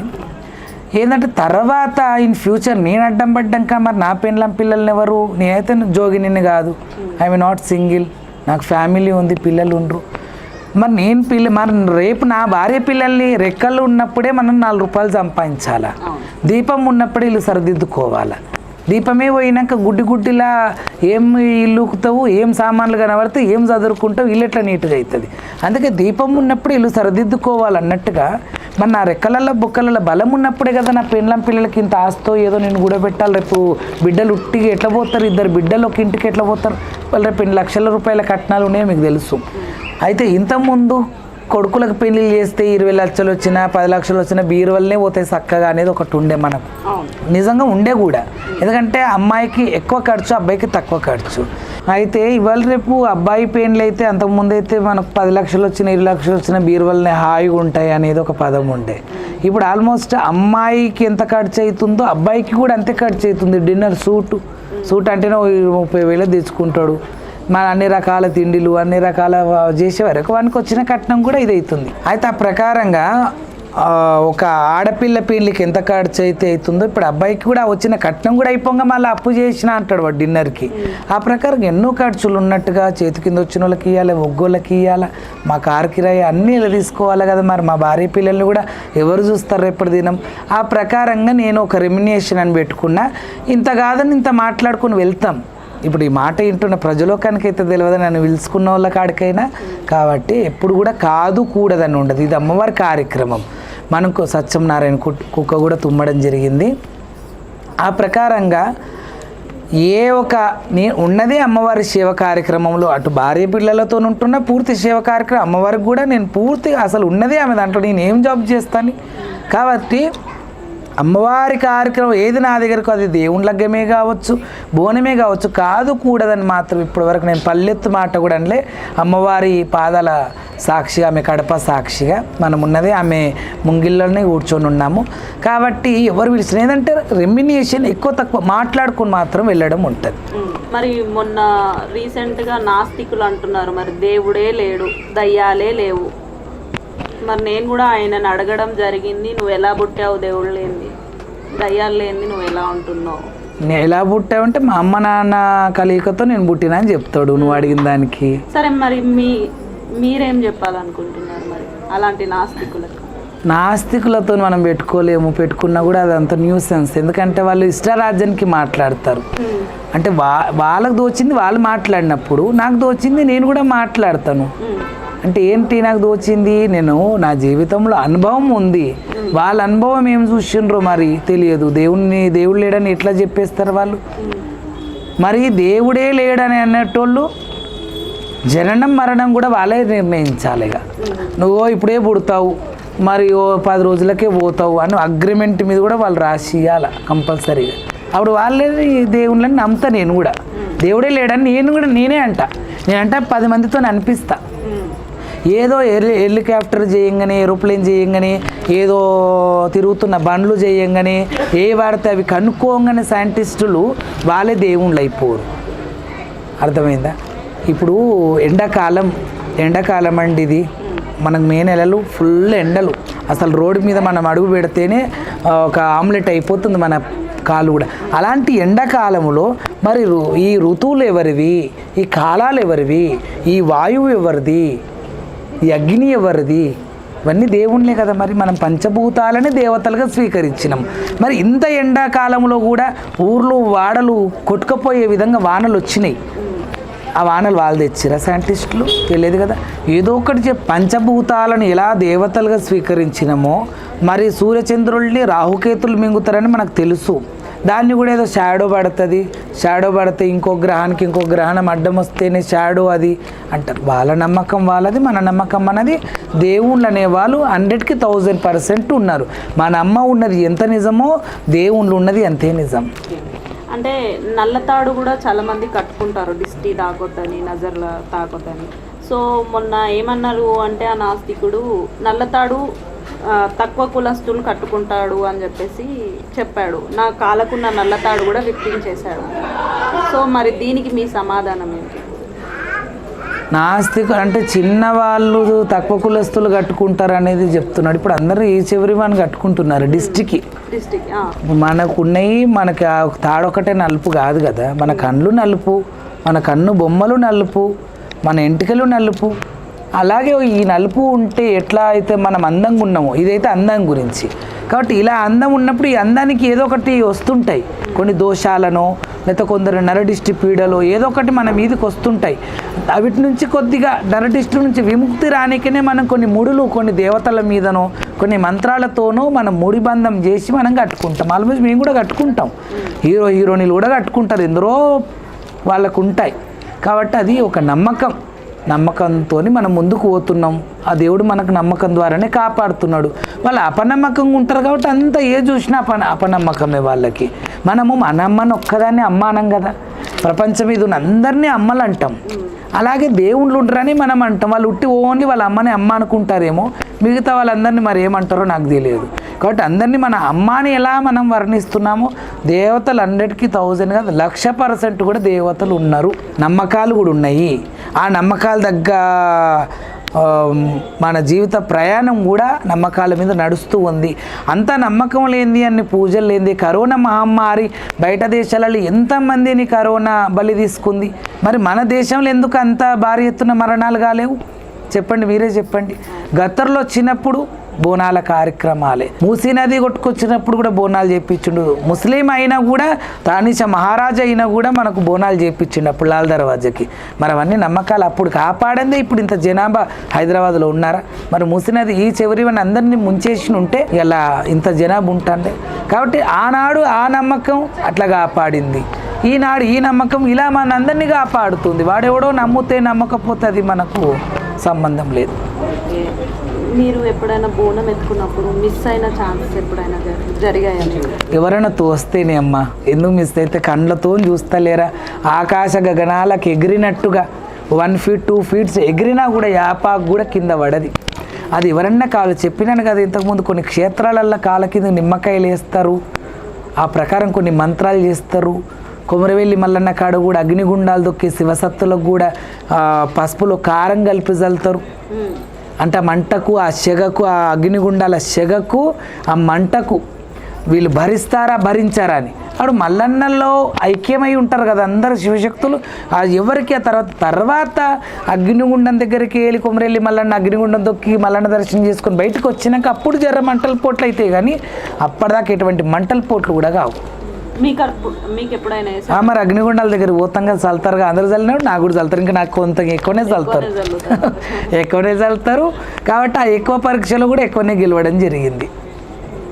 అలా ఏదో ఒకటి చేస్తారు. ఎవరైనా దొబ్బేస్తేనో, ఎవరైనా మనతో వెనకకెళ్ళి తోస్తేనో, లేకపోతే మన చీర కొంగు బట్టి ఇట్లా అనడం వల్లనో పడడం ఉంటుంది. కానీ ఇప్పటివరకు అయితే అట్లాంటివి ఏం కాకుండా ప్రతి పబ్లిక్ ఏడైతే బోనం ఎత్తుకుంటున్న ప్రతి దగ్గర చూస్తూనే ఉన్నారు. పడిందా పడలేదో ఆ భక్త జనాభాకే తెలుసు. గోల్కొండ కూడా అమ్మా, గోల్కొండ తొలి బోనం మీదే అని విన్నా. గోల్కొండ తొలి బోనము నాదేని కాదు. ఇప్పుడు అందరు శివశక్తులు పోటీ పడి చేస్తారు కానీ ఇంతకుముందు ఎవరు బోనం రాలే. నేనే, ఎందుకంటే గోల్కొండ కూడా చేయాలా. గోల్కొండ జగదాంబ మాత, జగన్నెలిన జగన్మాత, అక్కడ కూడా రేణుకాదేవి ఉంది కాబట్టి ఆమె నుంచే మనకు తొలుత ప్రారంభమవుతుంది. ఈ వేరే వేరే అమ్మ జాతరలు వచ్చే వరకు చూడడం ఎందుకు, ఈ అమ్మ జాతర కూడా సాగిద్దాము అని సర్కారు బోనం తొలి బోనం ఉంటుంది. సర్కారు బోనము అంత పేరు ప్రతిష్టకు రాలే. ఇప్పుడు కూడా ఇంకా చాలా మందికి తెలియదు. ఎంతో సోషల్ మీడియా V6 TV9 ఇప్పుడు చూపిస్తున్నందుకు జర సర్కారు బోనం అనేది ఒకటి ఉన్నది, పటేలమ్మలు ఇట్లా ఎత్తుకుంటారు అనేది మాత్రం గోల్కొండ శ్రీకాంత్ చారి వల్ల అది బయటకు వచ్చింది. కానీ అది రాకముందు నుంచి నేను ఎత్తుకుంటూ ఉంటే కదా, ఎత్తుకొని ఆడడం, ఆ సప్పట్లు కొట్టే దగ్గర రౌండ్ తిరుగుతుంటే వందల వేల జనం ఇట్లా విజిల్ వేస్తుండే. అంటే అట్లా వాళ్ళకంతా జోష్ అనిపిస్తుండే ఆ బోనాన్ని చూస్తే, కేకలు బొగ్గలు పెడుతుండే పబ్లిక్. కాబట్టి ఆ ప్రకారంగా అక్కడికి వెళ్ళి బోనం అట్లా వచ్చింది నా పేరు. గోల్కొండ బ్యానర్లు కూడా ఏవైతే పోస్టర్లు వేస్తారో గోల్కొండ మీద, గుడి చైర్మన్ వాళ్ళు కానీ గోల్కొండ శ్రీకాంత్ చారి కుటుంబ సభ్యులే అమ్మవారికి అన్నీ కూడా చేస్తారు. కాబట్టి వాళ్ళు కూడా నా రూపాన్ని ప్రజలోకానికి పరిచయం, వాళ్ళ వల్ల కూడా కొద్ది పరిచయం జరిగింది అమ్మవారి వల్ల. మీరు అగ్నిగుండాలు తొక్కుతారు కదా, తొక్కుతూ మీకు అప్పుడు ఏం కాదా? మరి నాకే కాదమ్మా, అసలు ఎవ్వరికి కూడా కాదు. ఎవ్వరికి కూడా, ప్రతి ఒక్క భక్తులకి, ప్రతి ఒక్క శివశక్తికి, నార్మల్ పర్సన్స్ కూడా తొక్కడం జరుగుతుంది అగ్నిగుండమమ్మ. మాకేమన్నా దయ్యభూతాలు ఉంటే కూడా పోతాయట, తొక్కొచ్చట, ఎవరైనా కూడా భక్తులు తొక్కొచ్చట అని చెప్పేసి తొక్కడం జరుగుతుంది. ఎప్పుడు కూడా ఎవ్వరికి కూడా కాళ్ళు కాలిన దాఖలాలు లేవు. ఎవరైనా తోస్తేనే అక్కడ కూడా మీరు చూసిండొచ్చు, ఎప్పుడైనా అగ్నిగుండాలు కూడా వేయొద్దని హైకోర్టు సుప్రీంకోర్టు నుంచి కూడా వస్తే కొందరు భక్తికి సంబంధించిన వాళ్ళు ఇది పూర్వం నుంచి వచ్చినటువంటి ఆచారం, ఇది మేము బంద్ చేయము, ఇప్పటి నుంచి ఎవరు పడకుండా చూసుకుంటాం, జాగ్రత్తలు తీసుకుంటాం, పోలీస్ సిబ్బంది ఎక్కువ ఎంచుకుంటామని కూడా నిర్ణయాలు తీసుకొని గవర్నమెంట్ నుంచి ఆదేశాలు తీసుకొని పోలీస్ బందోబస్తు ఎక్కువ ఉంచి కాలుస్తున్నారు. కానీ దాన్ని బంద్ చేయలేదు. అల్ల కూడా ఎట్లా పడతారు? దొబ్బడం వల్ల. ఎనుకున్న వాళ్ళు వచ్చి దొబ్బేయడం వల్ల, తోసేయడం వల్ల ఇలా ఎల్లెంకల పడి పాపము చాలామందికి స్కిన్లు బాగా కాలిపోయి వాళ్ళ వెంటనే అక్కడ అంబులెన్స్ ఉంటుంది. అగ్నిగుండం వేస్తున్నారు అక్కడ అంటే అగ్నిగుండం వేసే క్షేత్రంలో దాని పక్కకే అంబులెన్స్లు 1-2 పెట్టుకుంటారు రెడీగా. ఎందుకంటే జాతరలో ఎవరికైనా గుండె నొప్పి రావచ్చు, హఠాత్తుగా చనిపోయిన వాళ్ళు కూడా ఉంటారు. హఠాత్తుగా గుండె నొప్పి వచ్చి అది ఎప్పుడు వస్తుందో తెలియదు కదా, కాబట్టి హఠాత్తుగా చనిపోతుంటారు. మళ్ళీ అగ్నిగుండంలో కూడా కాలిపోతారని చెప్పి కూడా అటొకటి ఇటొకటి అంబులెన్స్ పెడతారు. నేను చూసిన కానీ ఇప్పటివరకు మమ్మల్ని అయితే ఎవరు తోసేయలేదు. దేవుని దయ వల్ల మేము బయటకు మంచిగానే వచ్చినాం. అందరు బాగుండాలని కోరుకుంటాం. ఓకే. గంగలో కూడా ఇట్లా కూర్చుంటారు, ఓన్లీ ఫేస్ మాత్రం వాటర్ ఇక్కడ వరకు. ఫేస్ ఏంటి అసలు? అప్పుడు మరి వాటర్లో ఉంటారు కదా, మీకేమి సఫకేషన్ అలాంటిది ఏం కాదా? ఏడుపాయల కనకదుర్గమ్మ దగ్గర బ్రీతింగ్ అనేది కాదమ్మా, ఒక వింతైనది ఏంటంటే అసలు ఏడుపాయల దగ్గర ముసలి మొన్ననే తిన్నది. ఎవరైనా చెప్పండి, ఆ అమ్మకి అమ్మ బోనం ఎత్తుకొని పోతుంది. మొన్న 3 days కిందనే ముసలి తినేసింది ఒక అతన్ని. లెగ్గు ఒక రైట్ లెగ్ మొత్తం తినేసిందట. ఈ కుడి లెగ్గు తినేసింది. మొన్ననే ముసళ్ళు ఉంటాయి, పెద్ద పెద్ద పాములు ఉంటాయి. అమ్మేంది అట్లా వెళ్ళిపోతుంది, ఏడుదాకా మునిగిపోతుంది, ముసలు వచ్చేగాల అంటే ఏం కాదు, అమ్మకి అలవాటే. అమ్మ కొన్ని ఏండ్ల నుంచి తను బోనం ఎత్తుకున్నప్పుడు కొన్ని ఏండ్ల నుంచి ఆయన ఒంటి మీద ఉన్న ఎల్లమ్మ వెళ్ళిపోతుంది. గంగమ్మ మా అమ్మ, మా పినతల్లి, మా రెండో అమ్మ అని చెప్పి. ఎందుకంటే శంకరునికి రెండో భార్య కదా, పినతల్లి అవుతుంది. ఈ అమ్మ వాళ్ళందరికీ పినతల్లి అవుతుంది, అంటే చిన్నమ్మ. కాబట్టి అలా పినతల్లి అని చెప్పుకుంటే అమ్మ వెళ్ళిపోతుంది ఎక్కడికి పోయినా కూడా. ఇప్పటిదాకా ఎక్కడ పాములు గరవడం కానీ ముసలు వచ్చి తినడమో కొరకడమో చేయలేదు, ఏం కాదని చెప్పేస్తుంది. అప్పుడు అమ్మవారు ఇక్కడ దాకా నోస్ కూడా వాటర్లో ఉంటుంది, ఓన్లీ ఐస్ మాత్రం పైన ఉంటాయి. అలాంటివి కూడా ఇలాంటివన్నీ చూసే గాలిలోకి ఎగిరడము ఇవన్నీ చూసి ఇవన్నీ కూడా ఒక మిరాకిల్కి సంబంధించింది. అంటే ఏ చిన్నపాటివి, మరి నేను పెద్ద సత్యం కాదు, ఏ చిన్నపాటివో కానీ అవి కూడా సత్యం కింద పెట్టి భక్త జనాభా ఎంతవరకు నాకు విలువ గౌరవాలు ఇవ్వాలో అంత పూర్తి నాకు విలువ గౌరవాలు ప్రజలోకం ఇస్తారు. ఇప్పుడు బ్రీతింగ్ ప్రాబ్లం కానీ ఏది కూడా కాదు. అల్లకెళ్ళి కూడా ఎంత తేటగా మునిగిపోతాము, ఎంత అలగ్గున పైకి వస్తామో మీరు కూడా చూసి అడుగుతుండొచ్చు ఆ మాట. ఎందుకంటే కొద్దిగా నడుస్తేనే, మీరు నడుస్తుంటేనే అసలు సింగులన్నీ పట్టుకొని ఆగమాగములో నడుస్తూ ఉంటారు. చిన్న బోనం ఎత్తుకొని కూడా ఆ బోనం సమర్పించేదాకా ఏం పడిపోతుందో తెలియదు, ఇట్లా నూనె కూడా పడిపోతుంది చాలామంది ఆడవాళ్ళకి. కానీ మేము ఎత్తుకొని అందరిని శివశక్తుల ఆడంగా పాడంగా రవ్వ గింజంత దీపం పోదు, నూనె వచ్చి మా మీద పడది, యాపాకు రాలిపోదు, ఈ బోనానికి ఉన్న కుంకుమ కూడా జారిపోదు. ఇప్పుడు 3 గంటల్లో ఆడిన బోనం ఇది మీకు ఎదురుగా ఉంది, ఏమన్నా చెక్కు చెదిరిందా? ఇప్పుడు బూది చెట్ల పెట్టినట్టుగా ఉన్నది. ఏదంటే ఆకులు జరవాడిపోయిన ఎండ ఎట్లుందండి. కాబట్టి అలా ఇవన్నీ మిరాకిల్ కిందనే ఉన్నాయి అన్నమాట. మొన్న రీసెంట్గా మీ నానమ్మ గారు చనిపోతే కూడా బాగా సేవలు చేసుకున్నారు, ఆమెకి చిన్న ఉన్నప్పటి నుంచి కూడా సేవలు చేసుకున్నారు అని కూడా విన్నాము. సో మరి చనిపోతే చాలా బాధపడ్డారు కదా? బాధ ఎందుకు ఉండదమ్మా, అంతకుముందే కూతుర్ని ఓడగొట్టుకుంటే. ఇక నాయనమ్మ అంటే 101 సంవత్సరం అయ్యింది. ఎక్కడికి పోయినా, ఏ గల్లీకి పోయినా, నేను ఈ కొద్ది కాలంలో కూడా ఎక్కడ పోయినా వయసు పిల్లలు చనిపోడు, మా ఆడపిల్లలు మగ పిల్లలు ఏ తమ్మాన్ని చూసినా వయసు వాళ్ళ బ్యానర్లే ఉంటున్నాయి. మరి అట్లాంటి వయసు వాళ్ళు పోగా నాయనమ్మ ఒక్క లెక్కన, నాయనమ్మ ఇంకా కొన్ని సంవత్సరాలు ఉంటే ఇంకా బాగుండు, ఇంకా కూడా మంచి సేవా కార్యక్రమం చేసి చూపిస్తుంటే అప్పటికి అంత పూర్తి కూడా అడ్డం పడ్డాక ఏ దానికి ఇబ్బంది లేకుండా దగ్గర ఉన్న పండుగలు దబ్బున చేసుకొని వెళ్ళిపోతుంటే, దూరము కరీంనగర్ సిద్దిపేట దూరం ఉంటే నేనేం రాకపోతుంటే మా డాడీ కానీ మా భార్య కానీ తినిపిస్తుండే. ఇక నేను చుట్టుప్రక్కల ఇప్పుడు ఉన్నది మనం కుక్కడపల్లిలో దగ్గరనే కాబట్టి నాయనమ్మ ఒకవేళ ఉండుంటే వెళ్ళిపోయి ఆమెకి ఏం కావాలి, ఆమెకు మనలాగా అన్నం తినది, మెత్తగా ఉండాలా, మెత్తగా వండేదన్న కూర ఉంటే కూడా వేసి మళ్ళీ చెంబుతోని గట్టిగా పిసికి ఎక్కువ ఆమెకు కీమ పెడుతుంటే. ఎందుకంటే అస్సలు ఆమెకు దగ్గర కండ అనేది లేదు, రక్తం అనేది లేదు, కండ లేదు. ఇక ఎందుకంటే ఆమె చావు దగ్గర అవుతున్నందుకు ఏమో తెలియదు, చాలా సిక్ అయిపోయి చాలా బక్కగా కూడా అయిపోయింది.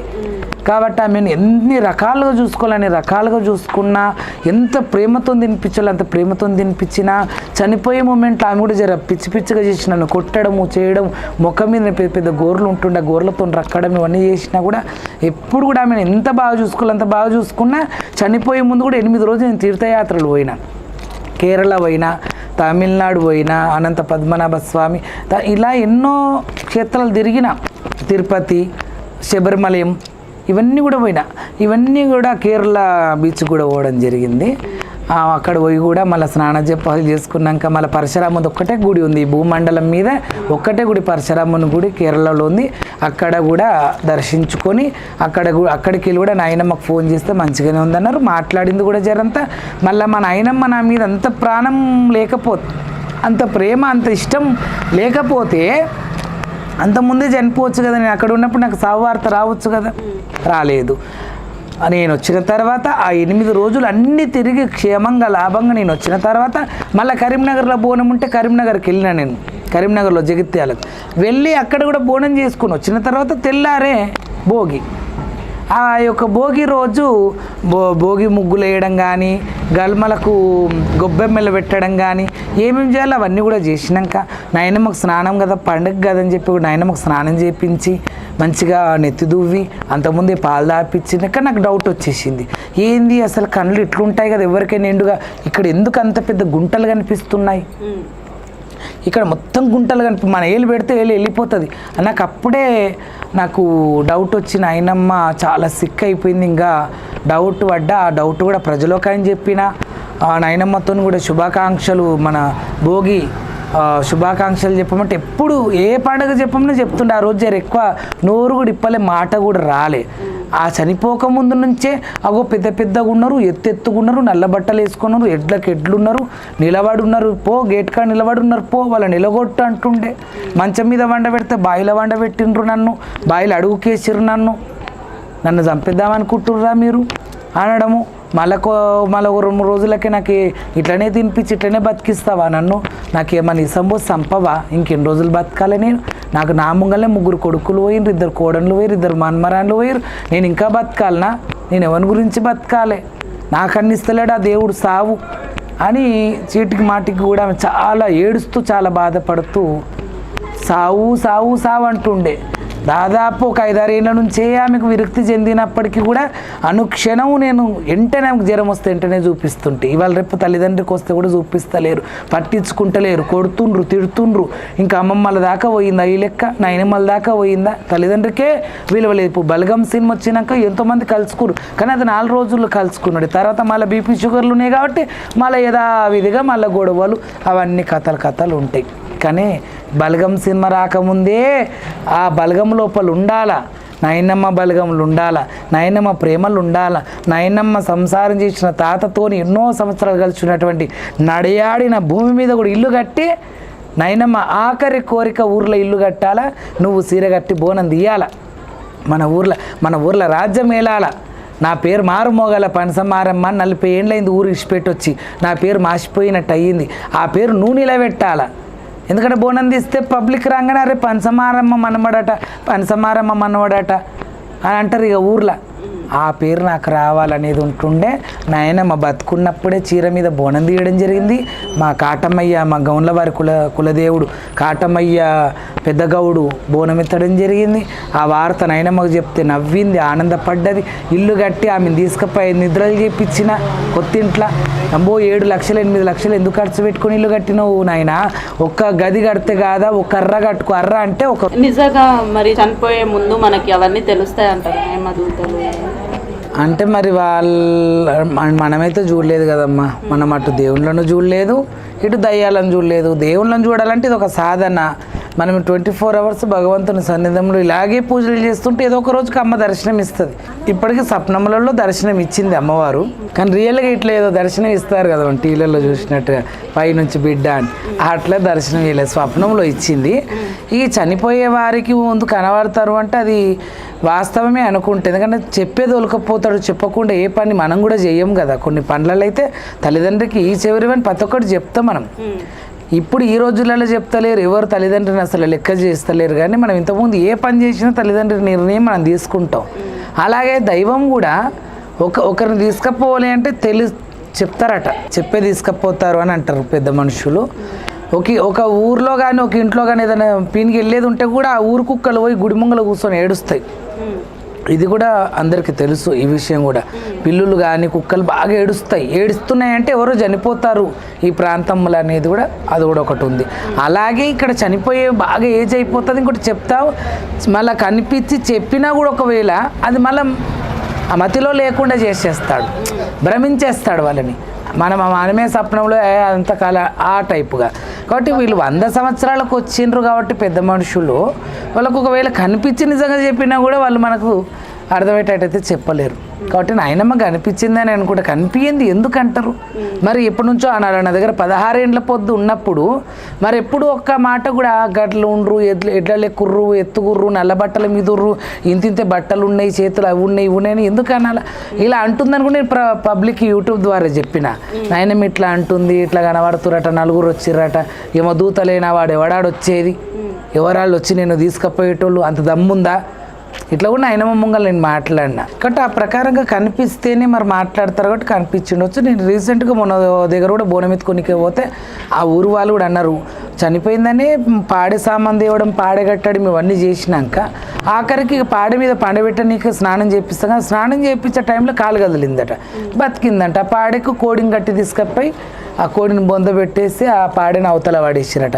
నేనైతే విచిత్రపోయినా ఇదేంది అసలు ఆమె అంటుంది పైన తిరిగేసి వచ్చినా ఇట్లుంటాయి అట్లుంటాయి యమదూతలు ఇంతవరకు అంటే అవన్నీ గుర్తుండనియరట కదా దేవుళ్ళు, నీకు ఎట్లా గుర్తున్నాయి అంటే నాకు గుర్తుంటాయి, ఇగో నీకు అన్ని గుర్తుంటాయి నువ్వు ఎక్కువ ఎవరికి చెప్పొద్దని ఒక ముసలాయన చెప్పి ఈ శబాష్ అని చెప్పి నా ఈపులో ఒక సరస్సులు జరిసి పంపించిండు అని కూడా చెప్తుంది క్లారిటీగా. అయితే ఒక సినిమా తీయొచ్చురా నాయన అనుకున్నాను. ఇద్దరు భార్య భర్తలే ఉంటారు, కొడుకు 20 ఏళ్ళ వయసులో చనిపోయిండు, బిడ్డలు ఉన్నారు, వాళ్ళకి ఇంక ఎక్కువ తక్కువ ఎవరు లేరు. ఇక ముసలాయన కూర్చోబెట్టుకుంటా లేపుకుంటా ఆమె అడ్డం పడితే ఈయన అట్లా పండు ముసలోళ్ళకి ఇంట్లో ఉన్నారు. ఆ ఇంటికి వెళ్ళి నేను ఆ ఊర్లో ఎదురు ఇంట్లో బోనం చేస్తున్నా, ఈ ఇంట్లోకి వెళ్ళి వాళ్ళ కష్ట సుఖాలు తెలుసుకునేటట్లని ఆమె కూడా సేమ్ అదే చెప్తుంది. తీసుకుపోయారు బిడ్డ, నలుగురు వచ్చిర్రు, అంతకుముందే వచ్చిర్రు, నేను పైలోకం పోకముందు నలుగురు వచ్చి నన్ను దోలుకొని పోయిండ్రు, ఇంతే ఉంటాయి బట్టలు, వాళ్ళకి నల్ల బట్టలు ఉంటాయి, ఎత్తు బాగుంటారు బిడ్డ, 12 అడుగుల లెక్క ఉంటారు, వాళ్ళు లావు ఉంటారు, ఏమేమో చెప్తుంది. సరేలే ఈ ముచ్చట మన ఆయన ముచ్చట ఒక లెక్కనే ఉంది, సేమో నిజంగానే కనపడతట్టున్నారు వీళ్ళకి పోయే ముందు, మరి నీకు అంతకుముందు కనబడరా మరి ఇప్పుడు మళ్ళా అంటే ఇప్పుడు మేము ముసలోళ్ళం అయిపోయినాం కదా, మేము భూమి పట్టుకొని బాగుతున్నాము, దేవునికి చెప్పారు జర మొరబెట్టుకో, మమ్మల్ని ఇంకెన్నాళ్ళు బతికిస్తారు మీరు, నువ్వెన్నాళ్ళు బతికిస్తావు, దేవుడు ఎన్ని రోజులు బతికిస్తారు, చంపేసి అయిపోతుంది కదా మమ్మల్ని, ఇంత ముసలోళ్ళమైనాక మాకు చాకరీ చేయడానికి కూడా ఎవడు గతి లేడు మాకంటే, ఆ తీసుకపోయిన దేవుడు అప్పుడు ఎవరు తీసుకపోయి నేను పంపించరు ఆ దేవునికి చెప్పుకో, నేను ఎందుకు మొరబెడతామా, నువ్వు ఇంకా నా 100 ఏళ్ళు బతకాలని నేను దీవెన ఆడ తెచ్చిపోతాయి ఊర్లోకి వెళ్ళి, కానీ నువ్వు రేపే చావాలి ఎల్లుండి చావాలి, నేను ఎట్లా అంట, నీ సావును ఏదో కోరు, నువ్వు పోతే నేనే చేస్తా, ఎందుకు నీ సావును కోరా ఎవరి సావును కోరా, నీ సావు నువ్వే మొరబెట్టుకో, నీకు అంత బతకబుద్ధి కాకపోతే నీకన్నా దీనస్థితి అయితే ఉంది. వాళ్ళిద్దరిని చూస్తే నేను అనాథాశ్రమం పెట్టాలనుకుంటున్నా, అప్పుడు వచ్చేసి అమ్మంటే ఊరును వాడ పల్లెని ఇసిపెట్టి ఈ వాడ కడపని ఇసిపెట్టుకుని నేను రాను, ఇక్కడనే మరణం అయిపోతా అని అన్నది. ఎవరు తోలుకొచ్చి చూసుకుంటారు, నేను మంచిగా మాకు 2 ఇండ్లు ఉన్నాయి, ఆ ఇళ్ళలో పెట్టి చూసుకుంటారా, నీకు ఒక కొడుకు అనుకో, 20 ఏళ్ళ కొడుకు పోయిండు, నీకు మనమని అనుకో అని కూడా అన్న. రీసెంట్గా మీరు కూడా విన్నరొచ్చు న్యూస్లో, 4 కొడుకులు 1 కూతురు, పెంచే శక్తి అయితే లేదు, నెలకు ఒక్కొక్క దగ్గర చూసుకుంటామని అనుకుంటే తనకే చితి కట్టెలు వేర్చుకొని తనే చితిలో దహనం అయిపోయినాడు కదా ఆయన. ఊరు పొలిమేర దాటను, ఈ ఊరు పొలిమేర దాటను, ఇదే ఊరు పొలిమేర, బతికినా ఇదే పొలిమేర, సచ్చినా ఇదే పొలిమేర, సేమ్ అదే సిద్ధాంతంలో ఆ ఊరు వాళ్ళు ఉన్నారు. మా నాయనమ్మ అయితే సచ్చి కొన ఊపిరి వరకు నా దగ్గరనే ఉండాలనుకుంది, నా దగ్గరికి వెళ్ళిపోవాలనుకుంది. 8 రోజులు నేను బయట తిరిగి వచ్చినా కూడా మా చేతుల మీదకి వెళ్ళి స్వర్గప్రాప్తం చెందింది. అక్కడ అఖండ జ్యోతి మకర జ్యోతి వెలగడము, అది 6 గంటలకు ఇక్కడ అందరూ అయ్యప్ప జ్యోతిని చూసి బయటికి వెళ్ళిండ్రు. అయ్యప్ప జ్యోతిని చూసి బయటికి వెళ్ళి ఆకాశంలో ఉన్న ఆ నక్షత్రాన్ని చంద్రుడిని జూనికి బయటికి వెళ్ళి అప్పుడే నేను వీళ్ళందరికీ నాయనమ్మ లేదనే విషయాన్ని చెప్పడం అంటే అర్థం చేసుకోండి ఎప్పుడు పోయింది అని. కాబట్టి నాయనమ్మ దేవతనే, ఇక నాయనమ్మకు కనబడ్డాయి, మరి అట్లా కనబడతాయి అని కూడా నేను కూడా నమ్ముతున్నా. మరి మీకు ఎప్పుడన్నా దేవుడు దర్శనం ఇచ్చాడా? స్వప్నంలో అమ్మవార్లు త్రిశూలాలు పట్టుకొని కిరీటాలు పెట్టుకొని ఇట్లా అక్కడిక్కడ తిరగడము చేయడము, నా దగ్గరికి వచ్చి ఒకసారి గుడి మీద నేను వండుకున్నా, మా గుడి ఉంది కదా 7 అడుగులు ఎల్లమ్మ, ఆ ఎల్లమ్మ గుడి మీద వండుకున్నప్పుడు అలసిపోయిన చెట్లు ఉన్నాయి, చల్లగా అడిపోస్తే పండుకున్నా, అట్లా కూడా స్వప్నంలో దర్శనం ఇచ్చారు, వచ్చి పక్క కూర్చోడు, ఇప్పుడు మీరు ఉన్నట్టే త్రిశూలం పట్టుకొని వచ్చి. కానీ స్వయంభూ కళ్ళు నేను తెరిచి అమ్మని చూసింది అయితే లేదు, అలా ఇచ్చినాడు మన కళ్ళు మూతలు పెట్టేస్తారు కదా మరి వాళ్ళు. కాబట్టి అయినా దేవుణ్ణి చూడాలని మనం ఎందుకు అనుకోవాలి, అమ్మ స్వయంభూ అగో అక్కడ ఉంది అమ్మ చాలు, ఇంత పూర్తే మనం ఆశపడాలి. కానీ అతి ఆశ కూడా మంచిది కాదు, ఆశ మంచిదే, అతి ఆశ మంచిది కాదు. 1-2 మనం అరటి పండ్లు తినాలని ఆశ ఉండాలి, అరటి పండ్లు ఎంత నేను ఒక 2 క్వింటాలు తెచ్చి పెడతా, తినగలుగుతారా మీరు? ఒకవేళ అతి ఆశ ఉన్న ఒక 4 అరటి పండ్లు ఎక్కువ తినగలుగుతారు, కానీ 2 క్వింటాలు అరటి పండు ఎవరు తింటే ఆఖరికి అయితే మన పొట్టనే వలిగిపోయి మనం చచ్చిపోతాం. కాబట్టి ఆశ మంచిది, అతే ఆశ మంచిది కాదు. ఓకే, చివరిగా మరి ప్రజలకి మీ భక్తులకి ఏం చెప్పాలనుకుంటున్నారు? మా భక్తులైనా, మా ఫ్యాన్స్ అయినా, మా అక్క చెల్లెలైనా, మా అన్నదమ్ముళ్ళైనా, శత్రువులైనా, మా శత్రువులు అంటూ అయితే ఏం లేదమ్మా, ఉంటారు. ఉన్నారు ఆల్మోస్ట్ ఉన్నారు. నా నాశనం కోరుకుంటారు, నేను ఎప్పుడు చనిపోతే బాగుండు అని కోరుకుంటారు. ఈ బోనమ్ముతోనే వీడు పేరు ప్రతిష్ట మారు మోగుతున్నది అని చెప్పేసి కూడా వెళ్ళిపోవాలని కోరుకుంటున్నారు. నేను నా ఇంట్లో సమస్యలు కూడా నలుగురు ఏడుపులతోనే వస్తున్నాయో ఎట్లా వస్తున్నాయో తెలియదు, కానీ జరిగేది జరుగుతూనే ఉంది. ఎవడో సాగు కోరుకుంటే ఇక్కడ మాకేం సాగు కాదు, అది దైవ నిర్ణయ సంకల్పంతో జరుగుతుంది. ఇప్పుడు నేను ఉన్నావు నా ఎదురుగా, నువ్వు పోతే వాళ్ళని సావు అంటే అయిపోతుందా? సస్తావా? సావలేం. ఎందుకంటే నేను నిన్ను కనలే, నీ మరణాన్ని నేను శాసించను. నీకే నేను పుట్టించినాడు, మీ అమ్మ కడుపులో పుట్టించింది కూడా ఈశ్వరుడే, రేపు కడదేర్చాలు కూడా ఈశ్వరుడే. కాబట్టి అదే చెప్తున్నా మీ అందరికీ, దయచేసి నా శత్రువులు కానీ నా మిత్రులు కానీ నా బాల స్నేహితులు కానీ మా అక్కజెల్లలు కానీ అన్నదమ్ములు కానీ అమ్మలు కానీ నైనలు కానీ నైనమ్మలు కానీ తాతలు కానీ అందరికీ కూడా పేరు పేరున ధన్యవాదాలు తెలియజేస్తూ మీరందరూ సుఖంగా సంతోషంగా ఆనందంగా ఎనలేని కీర్తులు ఎనలేని ప్రతిష్టలు ఎనలేని ఐశ్వర్యాలు మీ నట్టింట్ల ఆ మహాలక్ష్మీదేవిని అష్టలక్ష్మి నడయాడాలని మనస్ఫూర్తి కోరుకుంటూ, బోనాల జాతర రేపో మాపో రాపోతున్న బోనాల జాతర, బలకంపేట ఎల్లమ్మ కళ్యాణం, సికింద్రాబాద్ బోనాలు, లాల్దర్జ బోనాలు, గోల్కొండ బోనాలు, చార్మినార్ బోనాలు, ప్రతి దగ్గర బోనాలు దాదాపు 2 నెలలు ఉంటాయి బోనాలు. తర్వాత ఇంకొక 41 రోజు వినాయక చవితి ఉంటుంది. కాబట్టి తర్వాత నవరాత్రులు, ఇవన్నీ కూడా సక్రమంగా మంచిగా చేసుకోండి. ఆ చేసుకున్న దాంట్లో స్వార్థం గల్ల కోరికలు కోరుకోకుండా నలుగురు గురించి, నలుగురు క్షేమం గురించి ఉన్నట్టుగా ఉండాలి. మీరు కోరుకునే కోరికలు మీ గురించి అయినా కూడా నార్మల్ మంచిగా ఉండాలి. మా భార్య పిల్లలు మా అమ్మ నాయన మా కుటుంబం బాగుండాలి, మేము కష్టం చేసుకుంది, మాకు ఇంత బరకత్ ఉండి మాకు ఆరోగ్యం బాగుంటే చాలని ఇంత పూర్తి కోరుకోండి. నలుగురు బాగుండాలని కోరుకోండి. అంతకు మించి నేను చెప్పేది ఏం లేదు. ఏముంటుంది చెప్పడానికి? అందరూ బాగుండాలా, మీరందరూ బాగుండాలా, మీ దాంట్లో నేను బాగుండాలా, మీ అందట్లో నేను కూడా ఒకడిని కాబట్టి మీ అందరూ బాగుండాలి, అందట్లో నేను బాగుండాలా. మనందరి మీద చల్లని చూపు ఆ ముక్కంటి ఈశ్వరుని కన్నుండాలని మనస్ఫూర్తి కోరుకుంటూ పేరు పేరున ధన్యవాదాలు. నమస్తే. శివగణాదులందరికి శరణార్థి, ఒగ్గు పూజారులందరికీ శరణార్థి. తెలంగాణ రాష్ట్ర ప్రజలందరికీ పూర్వ భాష దాదాపు 100 సంవత్సరాల మాట, అంటే 100 సంవత్సరాలు గత ఎన్నో వందల సంవత్సరాల కింద చెప్పిన మాటనే శనార్థి. ఆ శనార్థి అనే పదం మళ్ళొకసారి చెప్తున్నా, శనార్థి. సర్వే జనా సుఖినో భవంతు. ఓం శ్రీ శివశక్తి నవదుర్గా జ్యోతిష్యాలయం నాగసాధు అఘోరల ద్వారా వాక్సిద్ధి మంత్రసిద్ధి పొంది ఎంతో మందికి జ్యోతిష్యం ద్వారా శాశ్వత పరిష్కారం చూపిస్తూ అందరి ఆదరాభిమానాలను పొందుతున్న కోయ పూజారి సహదేవరాజు ఎస్ అర్జున్ రాజు మరియు దుర్గా పూజారి, వీరు మీ ఫోటో హస్తరేఖలు పేరును బట్టి అద్భుతమైన జ్యోతిష్యం చెప్పగలరు. మనకు తెలియకుండానే దిష్టి తీసిన నిమ్మకాయలు తొక్కడం, దాటడం మరియు నరఘోష నాగదోషం వల్ల అనారోగ్యం పాలవడం, భార్యాభర్తల మధ్య కలహాలు ఏర్పడడం, వివాహాలు ఆగిపోవడం, సంతానం లేకపోవడం వంటివి జరుగుతుంటాయి. ఇటువంటివి మీ జీవితాల్లో జరుగుతూ ఉంటే ఆలస్యం చేయకుండా వెంటనే ఫోన్ చేయండి. కోయ దేవతల పూజల ద్వారా మీ సమస్యని పరిష్కరించుకోండి. మా address LIG 287 APHP colony, second phase, housing board 2, ECL road, Moulali, near Manappuram gold office, near ward office. సంప్రదించాల్సిన ఫోన్ నంబర్లు 6381908322 మరియు 6303398856.